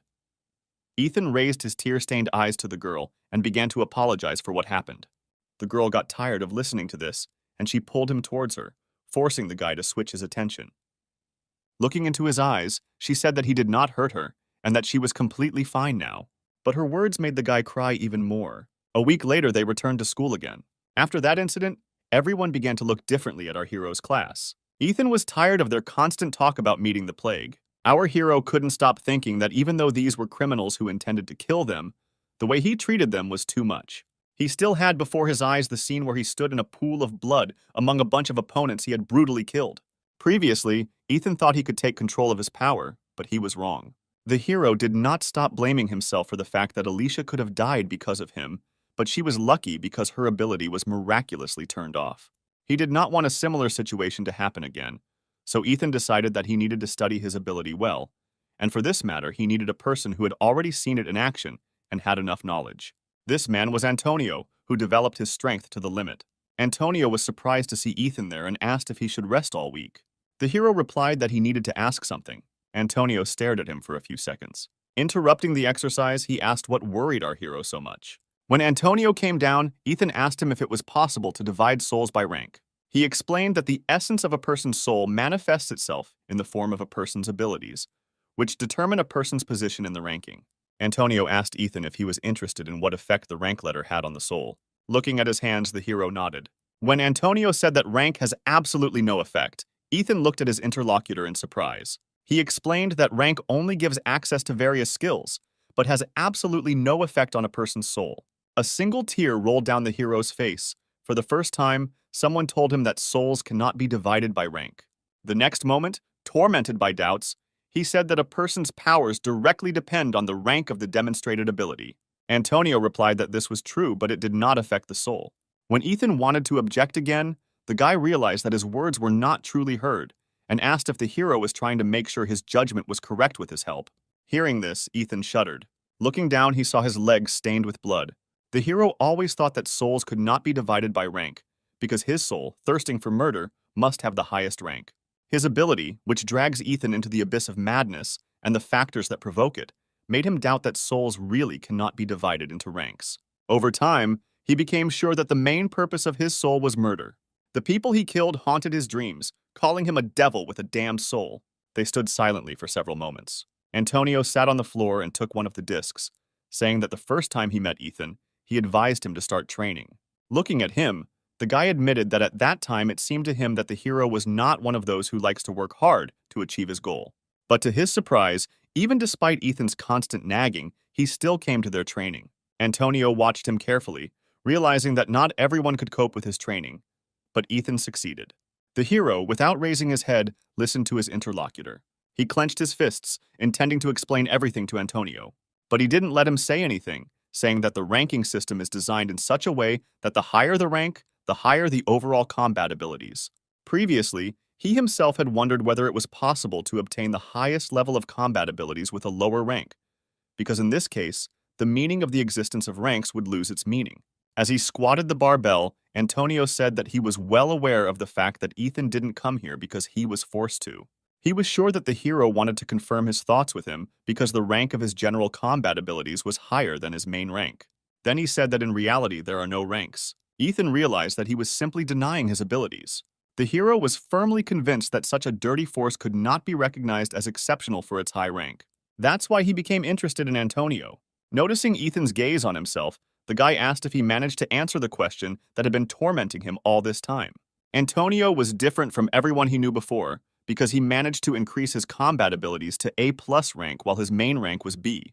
Looking at him, the hero said that there was one more thing that he would like to discuss. He told him about his real ability. Antonio listened to him without a drop of surprise on his face. Afterwards, he said that on the day of their meeting, his intuition did not fail him, and that time he really saw his true strength. Ethan asked in surprise if Antonio really believed his story. Returning the bar to its original position, the guy replied that there was no point in the hero lying to him. Lowering his head, Ethan thanked him for his trust. The next moment, Antonio asked if the hero wanted to learn to control his power. Ethan sat down on the bench next to the guy and said that earlier, he had hoped that he could at least resist her a little, but he was mistaken. After he hit one of the members of the enemy faction, sanity began to leave his body. With each new person he killed, madness seized him more and more. Ethan said he doesn't want to lose control of this power anymore. Looking at Antonio, he asked what he would do if he were in his place. Sighing, the guy replied that you need to create a healthy body and mind. This can only be achieved through hard training. Jumping up from his seat, Ethan said irritably that he had trained all his life, but nothing had changed. Antonio looked at him seriously and said that people who are unable to control their strength have a common distinguishing feature. Rising from the bench, he said that these people do not love themselves. Antonio pointed at Ethan, saying that anyone who doesn't love himself can't acknowledge his efforts and should start being proud of himself because he worked his hardest all along. The hero threw away his interlocutor's hand, saying that such things as love were not intended for him. With a sad smile, he said that he is a killer who takes pleasure in watching the suffering of others, so he is not worthy of love. Antonio asks Ethan if he worked all this time to become a killer, which took the guy by surprise. Smiling, he said that he needed to love himself. Antonio advised the hero to think in a different way, because all this time it was not Ethan, obsessed with murder, who was working diligently, but his other side. It was this side of our hero that worked to suppress his bloodlust. Antonio's words hit Ethan to the core. The next moment, he fell to his knees. Looking at the guy sitting in front of him, Antonio said that he always wanted to become the best. He admitted that before he was not as strong as he is now. Previously, he could not succeed no matter how much effort he put in. In all 3 years of high school, Antonio was never able to reach a strong opponent, losing every fight without lasting even a couple of minutes in the ring. At that time, he was too focused on his weakness and hated his low rank. One day, he wondered if he was well aware of the power he possessed. Then he decided that he should examine his own soul and realize his limit. Thanks to hard training, he was able to understand all his strengths and weaknesses. Over time, he managed to reveal the true potential of his power. One day, one of his classmates, who bullied Antonio for his weakness, challenged him to a fight. He accepted the challenge and, using his revealed ability, was able to take his opponent by surprise, approaching him with lightning speed and grabbing his hand. The opponent tried to free himself from the grip but could not, and Antonio knocked him to the floor, defeating him for the first time. Holding his shirt in his hands, he said that even now he continues to improve, wanting to become the best. Antonio then looked at Ethan, asking what he thought about this. The hero took off his glasses, already knowing the answer to this question. The next moment, he threw them aside. Rolling up his sleeves, he looked at Antonio with a serious look and said that he, too, would surpass himself. The next day, the school gave the students a test. They were all in a room filled with acrid smoke. Mr. Reed said that firearms are completely useless against a person with abilities, and a chemical attack, on the contrary, can take their life before they even have time to activate the ability. Glenn didn't want to die like that and ran towards the exit. He banged on the door, not understanding at all why they needed to train resilience in this way. The guy demanded that the door be opened for him immediately. At that moment, another teacher wearing a gas mask approached Mr. Reed, saying that the cloud of poisonous gas was too dense for the students. After these words, Mr. Reed turned to the students and told them to start singing the national anthem. He promised extra points to those who finished the song. Among all the students, the only one who started singing was Ethan. Sometime later, the door finally opened and the other students watched in excitement as a cloud of black smoke came out of the room. Ethan was the first to leave, followed by teachers pulling out unconscious students. Approaching the chemistry teacher, the guy said that all the officers had fallen, so he would act as a speaker. The man covered his face with his hand, protecting himself from the smoke, and replied that Ethan could begin his report. The hero reported that the total number of people in the 3rd detachment was 11, 10 of whom dropped out due to gas poisoning. 1 remained. This is where he ended his report. In all subsequent tests, Ethan took first place. He was determined to receive a ranking badge. Whether it was an ordinary race or a test of observation skills, the hero gave his all, putting in maximum effort, trying to surpass himself. At the end of the testing week, all the results were transferred to the school principal. Each of the teachers left notes. After reading, which one could understand that Ethan was going beyond the scope of their school's evaluation system. The man reread the documents he received several times. He didn't understand how an ordinary F rank had such good physical attributes. Teacher Reed said other students received high test scores. Looking at him, Roger replied that this was not enough. The teacher looked at the man with confusion. Rubbing the bridge of his nose, the director announced that the 998th Brigade was heading to their school. He threw a folder on the table, saying that they did not like the fact that their school was now supported by the state, and most likely the school would be disgraced after their arrival. The man pulled the calendar forward, reasoning that the 11th graders were fine. The problem was only with the 10th grade. The director said they needed to step up their training. Mr. Reed asked what kind of training we were talking about. Roger placed a calendar in front of the teacher, answering that short-term training was needed to increase the students' fighting strength. Then he smiled meaningfully, saying that the 10th graders would be sent to their training base. The next day, our hero's class was busy unloading heavy boxes. Alicia looked at Ethan in surprise and asked why he was carrying 2 boxes at once. Smiling, the guy replied that since they were training now, he didn't want to miss this opportunity and get pumped up. The girl said that during lunch he also trained. Without removing the smile from his face, Ethan replied that this training was a little different. Sighing, the girl turned around and said that they had better hurry up. As they passed by their classmates, who were struggling to hold 1 box, Ethan noticed their surprised looks. He turned to Alicia, saying that everyone was looking at her. She replied that this was not surprising. This was her daily reality. Ethan paused for a moment, taking another look at his classmates. The next moment, he said that today they were looking at the girl especially closely. Alicia replied that this time they were looking at Ethan, not her. The hero looked at the guys in surprise, not understanding how he could attract their attention. When he suggested that it was because of his beauty, the girl faltered. The next moment, she said irritably that she would pretend as if she had not heard anything. Ethan continued on his way, looking around. Because of this, he did not notice how he bumped into Glenn. Unable to maintain his balance, the hero fell. Ethan apologized to his leader, saying he was distracted and didn't see him. Encountering the guy's caustic gaze, the hero smiled awkwardly. Glenn wanted to say something but changed his mind. He turned around and walked on, telling Ethan to look at his feet more often. Approaching Alicia, the hero said with amazement that their squad leader had somehow changed. When he asked what this could be connected with, the girl looked at him skeptically. The next moment, she asked if Ethan really didn't understand why no one had been bullying him lately. When Ethan, with a face full of incomprehension, suggested that it was because he was communicating with her, Alicia sighed and wearily replied that it was because he had become different, and everyone felt it. A few minutes later, they entered the building. Ethan followed the girl, asking her various questions. When he asked why Alicia didn't ask anything about his ability, she stopped. Putting the box on the floor, the girl replied that she was not interested. Ethan said he could explain everything to her. Smiling, Alicia said that he shouldn't try to attract the girl's attention in this way.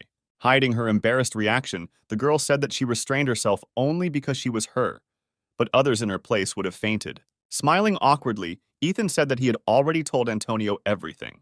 Hearing this, Alicia, in a fit of rage, grabbed the hero by the vest. Shaking the guy, the angry girl asked why he didn't go to her first, completely not noticing that they were no longer alone in the room.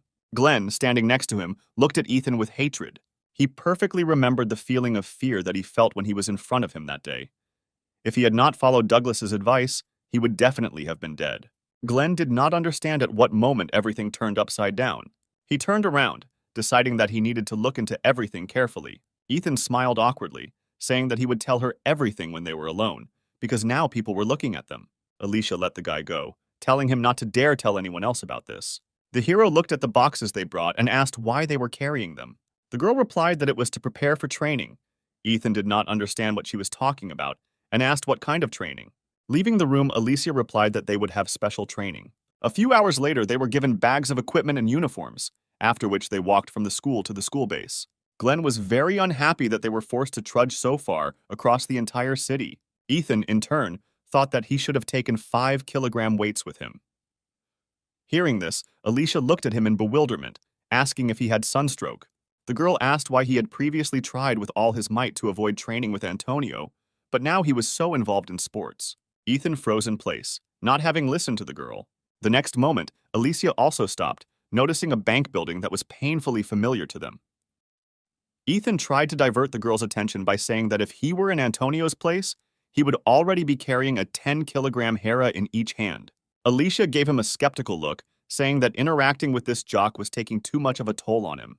When the teacher suddenly announced that they were taking a 10-minute break, Ethan noticed the girl's changed expression and asked if she was okay. Alicia said that she should be the one asking him if he was okay. Smiling, the hero pointed to the building behind him and said that he had no reason to worry, because everything was already in the past.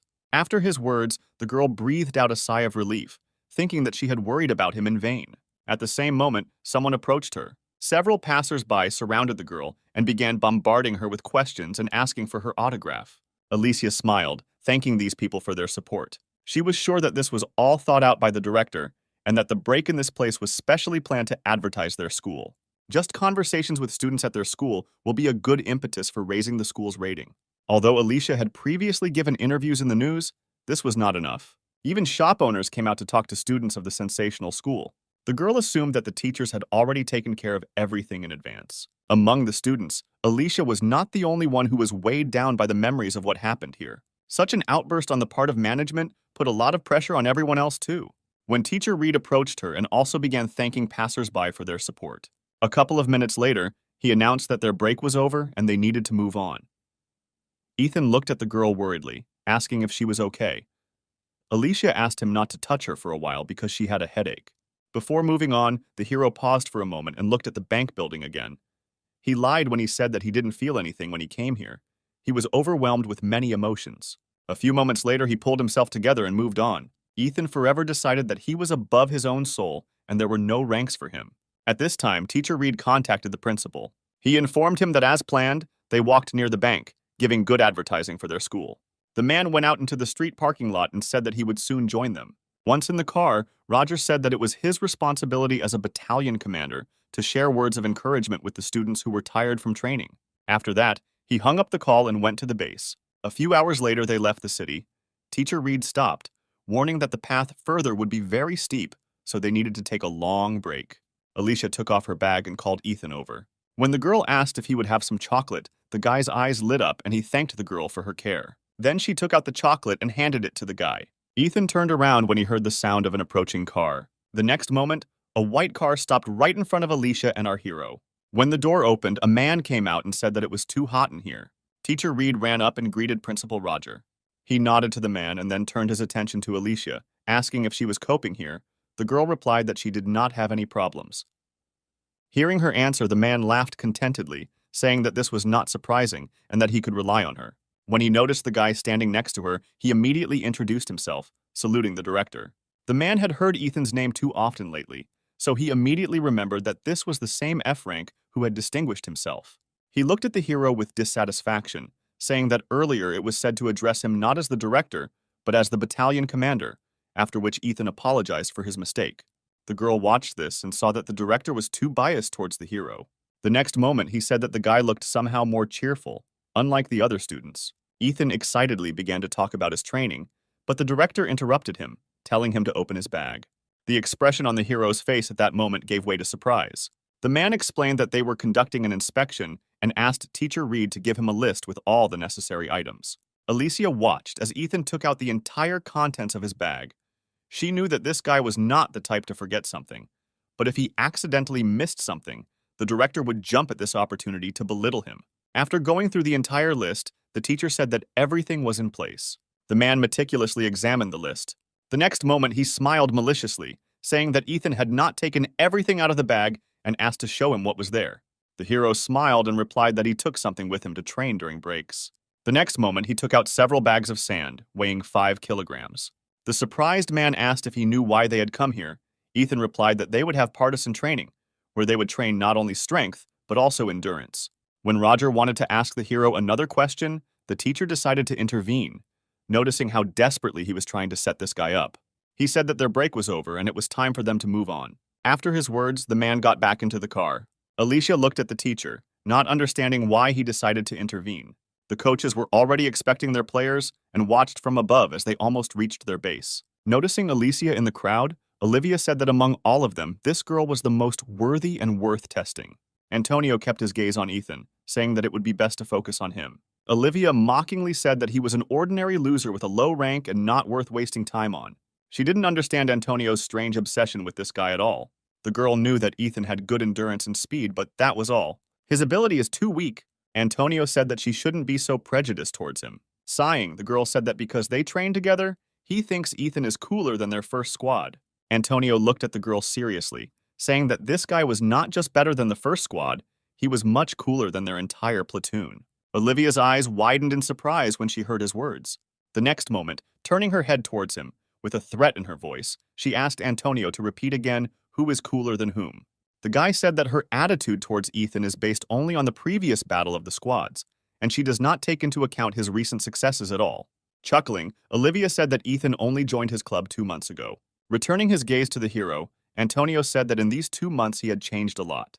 He was confident that the result of this week's preparation would turn into Ethan's solo performance. Once in the barracks, everyone split into rooms. Taking the bed closest to the exit, the guy began to sort out his things with a smile. Seeing his number on the uniform, Ethan concluded that there were only 300 students here. When everyone had finished changing clothes, it was announced that the students needed to hurry to the departmental center. Ethan recognized Antonio's voice, which meant that those rumors about the 11th grade being their trainers were true. The guys with whom the hero was placed in the same room sat down on the floor and began to say that they were completely useless and that the end would come for them all. Ethan cast a contemptuous glance at these guys. A few minutes later, all the students gathered at the indicated place. Standing on the dais, Antonio announced that he had been appointed responsible for partisan training. Before sending everyone to the cafeteria, he wanted to make some important announcements. Antonio said that the best students would be placed in the first room, and the rest will be distributed among the remaining 9 rooms in accordance with their numbers. The guy explained that the numbers on their uniforms were their school-determined rank of overall combat ability. However, during training, students' performance will not depend on the number. This week of preparation will significantly affect their final grade. The disciples were surprised to hear something like this. Meanwhile, Antonio continued, explaining that depending on their efforts in training, one could greatly improve the rank of their combat abilities. Afterwards, he looked at his watch and said that it was now 12 o'clock. They had lunch until 1 o'clock and rest time until 2 o'clock. The instructors would tell us about the detailed schedule a little later. After lunch, the residents of the 10th room returned back, regretting that there was absolutely nothing left for them from lunch, because those who came before them had eaten everything. When one of them suggested that they intentionally get hurt in order to fly out of training, Pavel replied that there was a nurse here, so there was no point in it. Suddenly, Ethan burst into the room with 4 bags full of food. Approaching the bed, he poured all the contents onto it. The guys immediately surrounded him, sorting out the food. Opening a bag of chips, Ethan said that he didn't steal anything, so they shouldn't worry and eat in peace. A few minutes earlier, he approached Antonio, saying that he didn't have enough food. Smiling, the guy said that he heard that they decided to examine him during training. Afterwards, he went into the room reserved for the instructors and asked how much food he needed. When the hero replied that enough was needed for 15 people, Antonio froze in surprise. Then he laughed out loud. When his colleague saw Antonio taking all their supplies, he tried to stop him. The guy looked at him with a death glare and said that the instructors were given extra lunch, so there shouldn't be any problems. Justin was afraid to argue with Antonio, so he was forced to retreat. Returning to Ethan, he gave him the bags of food. When the food was eaten, the hero asked if everyone was full. The guys actively nodded their heads and began to thank the guy, calling Ethan their hero. When one of them promised to repay him for this service in the future, the hero looked at him carefully. Afterwards, he said that if they really wanted to thank him, they should promise something. Facing their blank faces, Ethan asked that they all give their best in the upcoming training sessions. Nick and Ryan said in bewilderment, "What is the point of trying if they are all from the last room and are the worst students?" Ethan interrupted them, saying that he knew this very well. When Ryan asked if he realized that they all had terrible abilities, the hero smiled and asked if there was anyone here with a rank lower than F. After this question, everyone looked away. Alfred, who came forward, said that Ethan had changed a lot lately and he would like to become better too. Nick exchanged glances with Ryan, after which they nodded to each other. The next moment, Alfred nominated our hero for the role of their leader. Everyone supported him. Worried, Ethan rose from his bed, asking if anyone was sure no one was against the idea. An hour later, their training began. Smiling, Ethan easily performed all the exercises, giving it his all, and the guys from his room tried to keep up with their leader. The instructors noticed this group, which stood out from the rest. Olivia watched Ethan in bewilderment, not understanding how he had the strength to laugh during training. Antonio, standing next to him with a satisfied face, said that he did not expect anything else from a member of his club. The girl said that not only Ethan excelled, but also all the students from the last room. She was confused and did not understand at all what was happening here. A few hours later, Antonio announced the end of training. Immediately after this, the exhausted students sank to the ground. He also said that the schedule had already been posted, and they could look at it on the bulletin board. Then he turned to Ethan. Ethan stepped forward at the instructor's request. Antonio said that all residents of the 10th room receive additional points. Nick and Justin looked at each other happily, not believing that they had actually achieved something. Everyone else was no less happy. That evening, Ethan waited for the girl at the appointed place. Looking at his watch, he thought that he had arrived too early. However, the next moment, a familiar silhouette began to appear from the shadows of the trees. Alicia approached the guy and asked how long he had been waiting. Smiling, Ethan replied that she shouldn't worry about it. Looking at his number on the bike, she said when he was about to leave the last place. Thoughtful, Ethan replied that after guerrilla training, the girl looked at him in surprise, saying that he was very self-confident. Turning to her, the hero said that by the end of next week, he would definitely receive a ranking badge, no matter what it cost him. Sighing, Alicia asked what rank he was aiming for. Ethan replied that if possible, he would try to reach colonel.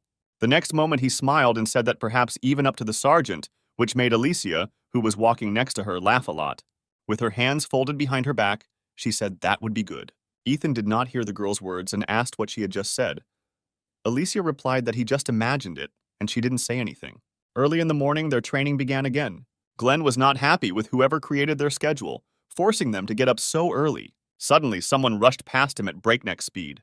The guy looked at Ethan's back in bewilderment, amazed at his amount of energy. The instructors and the nurse watched their training from the balconies. Olivia could not hide her surprise when our hero began to be ahead of the entire group by as much as 2 laps. Eliza replied that she was not at all surprised by this, but the other guys from the 10th room bothered her. They looked like the living dead. She asked Olivia if she remembered yesterday, and then said that no one dropped out of training yesterday. She also added that none of the guys benefited from medical assistance or restoration of stamina. Olivia was perplexed.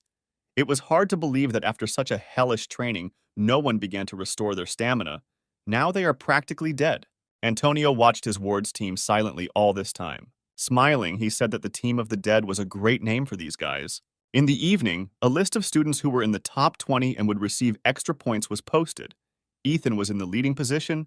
Alicia was in second place, followed by all the other residents of the 10th room. The next day, Justin led Ethan's team. He was dissatisfied with the fact that he was assigned to be the instructor of this particular student. He literally felt their searing gaze in the back of his head. The guy was trying to understand how they managed to enter the top 20, because they are the weakest here. Lost in thought, he did not notice how someone called him. When Ethan suddenly touched the instructor's shoulder, Justin became afraid. Turning around, he asked what happened. Smiling, Ethan said that he was curious about something, looking at him. Justin thought that this guy seemed quite normal in appearance, so he decided to relax a little by talking to him. He said that this was the first such training for the hero, and if he needed anything, he could safely contact him. Ethan thanked the instructor and asked him to tell him how to quickly overcome the obstacle course. Justin clicked his tongue and said that he wouldn't advise them to do that. The hero looked at him in bewilderment, asking the reason because extra points are given for quickly completing tasks. Justin replied that points would be given only after completing the entire training. Antonio would meet them at the physical training tasks and give them additional tasks while all the other students completed the obstacle course. When he heard a strange laugh behind him, he turned around looking at Ethan in bewilderment. Smiling widely, the hero asked his team if they had heard everything. Punching himself, he said that the faster they finished, the higher the score they would get, and the longer their training would be. Looking at them, Justin realized that it was Ethan who was at the head of these psychopaths. Soon, everyone successfully completed the obstacle course, with the exception of Ryan, who was afraid of heights. Mary, standing next to Justin, asked if he had instructed them correctly, because they could not complete this task so quickly. The guy handed the girl a progress report, and she was surprised to see that absolutely everyone had passed. Touching the bridge of his nose, Justin said that she simply didn't see them at the very beginning. When Ethan says jump, everyone jumps. If he says climb, then everyone climbs. Mary had a hard time believing his words, because during the Battle of the Troops, this guy constantly ran away. At the same time, Ethan encouraged his comrade, shouting that he would succeed and that he should be braver. Ryan looked down at his leader, thinking that he shouldn't let their entire team down because of his fears. The next moment, he jumped down, screaming in horror. When he was downstairs, our hero rushed to happily hug the guy, saying that everyone had done it. Justin, with a skeptical expression on his face, said that they would now go to Antonio's training. Throwing his hand up, Ethan happily said that it was time for training. Everyone picked up his cheerful mood and followed him. Covering his face with his hand, Justin invited Mary to switch teams, but she refused, wishing him good luck. On the third day, Antonio said that they would train their own abilities. He said that this workout was scheduled for another day, but due to the extreme heat, changes had to be made. Everyone began to discuss the training ahead of them, making assumptions about exactly how it would go. Concentrating, Antonio thought that even though the weather had disrupted the entire schedule, it was not critical, because in such heat, the limit of endurance becomes more obvious. The purpose of this training is to ensure that all students can continue to fight using their ability even when they are at their limit. Previously, they only used abilities when she was in her normal state, but today, they can unleash their full secret potential. He was confident that at the end of this training, students with strong will would become even more interested in their abilities. Announcing the start of the training, Antonio warned the students that it would be aimed at using the ability. He then pointed to the boulders behind him. When the guy said that they must use all their strength to break them, the students shuddered in horror. Meanwhile, Antonio continued, explaining that each of them will try their strength depending on the serial number. Those who fail to reveal their strength must give way to the next student. Many were confused because their abilities were too weak or unsuitable to break such a block. Overhearing their conversations, Antonio said that they should not draw any conclusions so early. Approaching one of the boulders, he said that many of them already knew his ability. Afterwards, the guy stood with his back to them, concentrating. Taking a stance, the guy activated his ability. The next moment, he moved with lightning speed to the boulder and squeezed it with all his might. The stone began to crack under his fingers. Ethan watched Antonio in amazement. A few seconds later, he managed to lift this huge stone with his bare hands. Suddenly, he tightened his grip and slammed the boulder onto the ground with all his might. The next moment, it split into pieces, raising a large column of dust. Antonio turned around and walked towards the students. One of Ethan's eyes changed color to red, and he could see that this guy was much stronger than when they first met. Not only can he now move quickly over long distances, but the weight of the chosen target no longer matters to him. Looking at Antonio, the hero hesitantly scratched the back of his head. It was even difficult for him to imagine how much he needed to train in order to progress so far. All the students lost their last shreds of confidence when the instructor said they needed to do the same. Seeing such a reaction, Antonio, with a threat in his voice, asked if everyone understood their task. His gaze gave the students goosebumps. They realized that they would not leave here until they completed what the instructor had just shown them. Antonio walked over to Olivia, who had the group list, and called the first person. Alicia walked out with her sword in hand. She ran her hand along the blade, calling upon the power of her weapon. She stood up for a few moments and Antonio gave permission to begin. At that moment, her clones appeared behind the girl.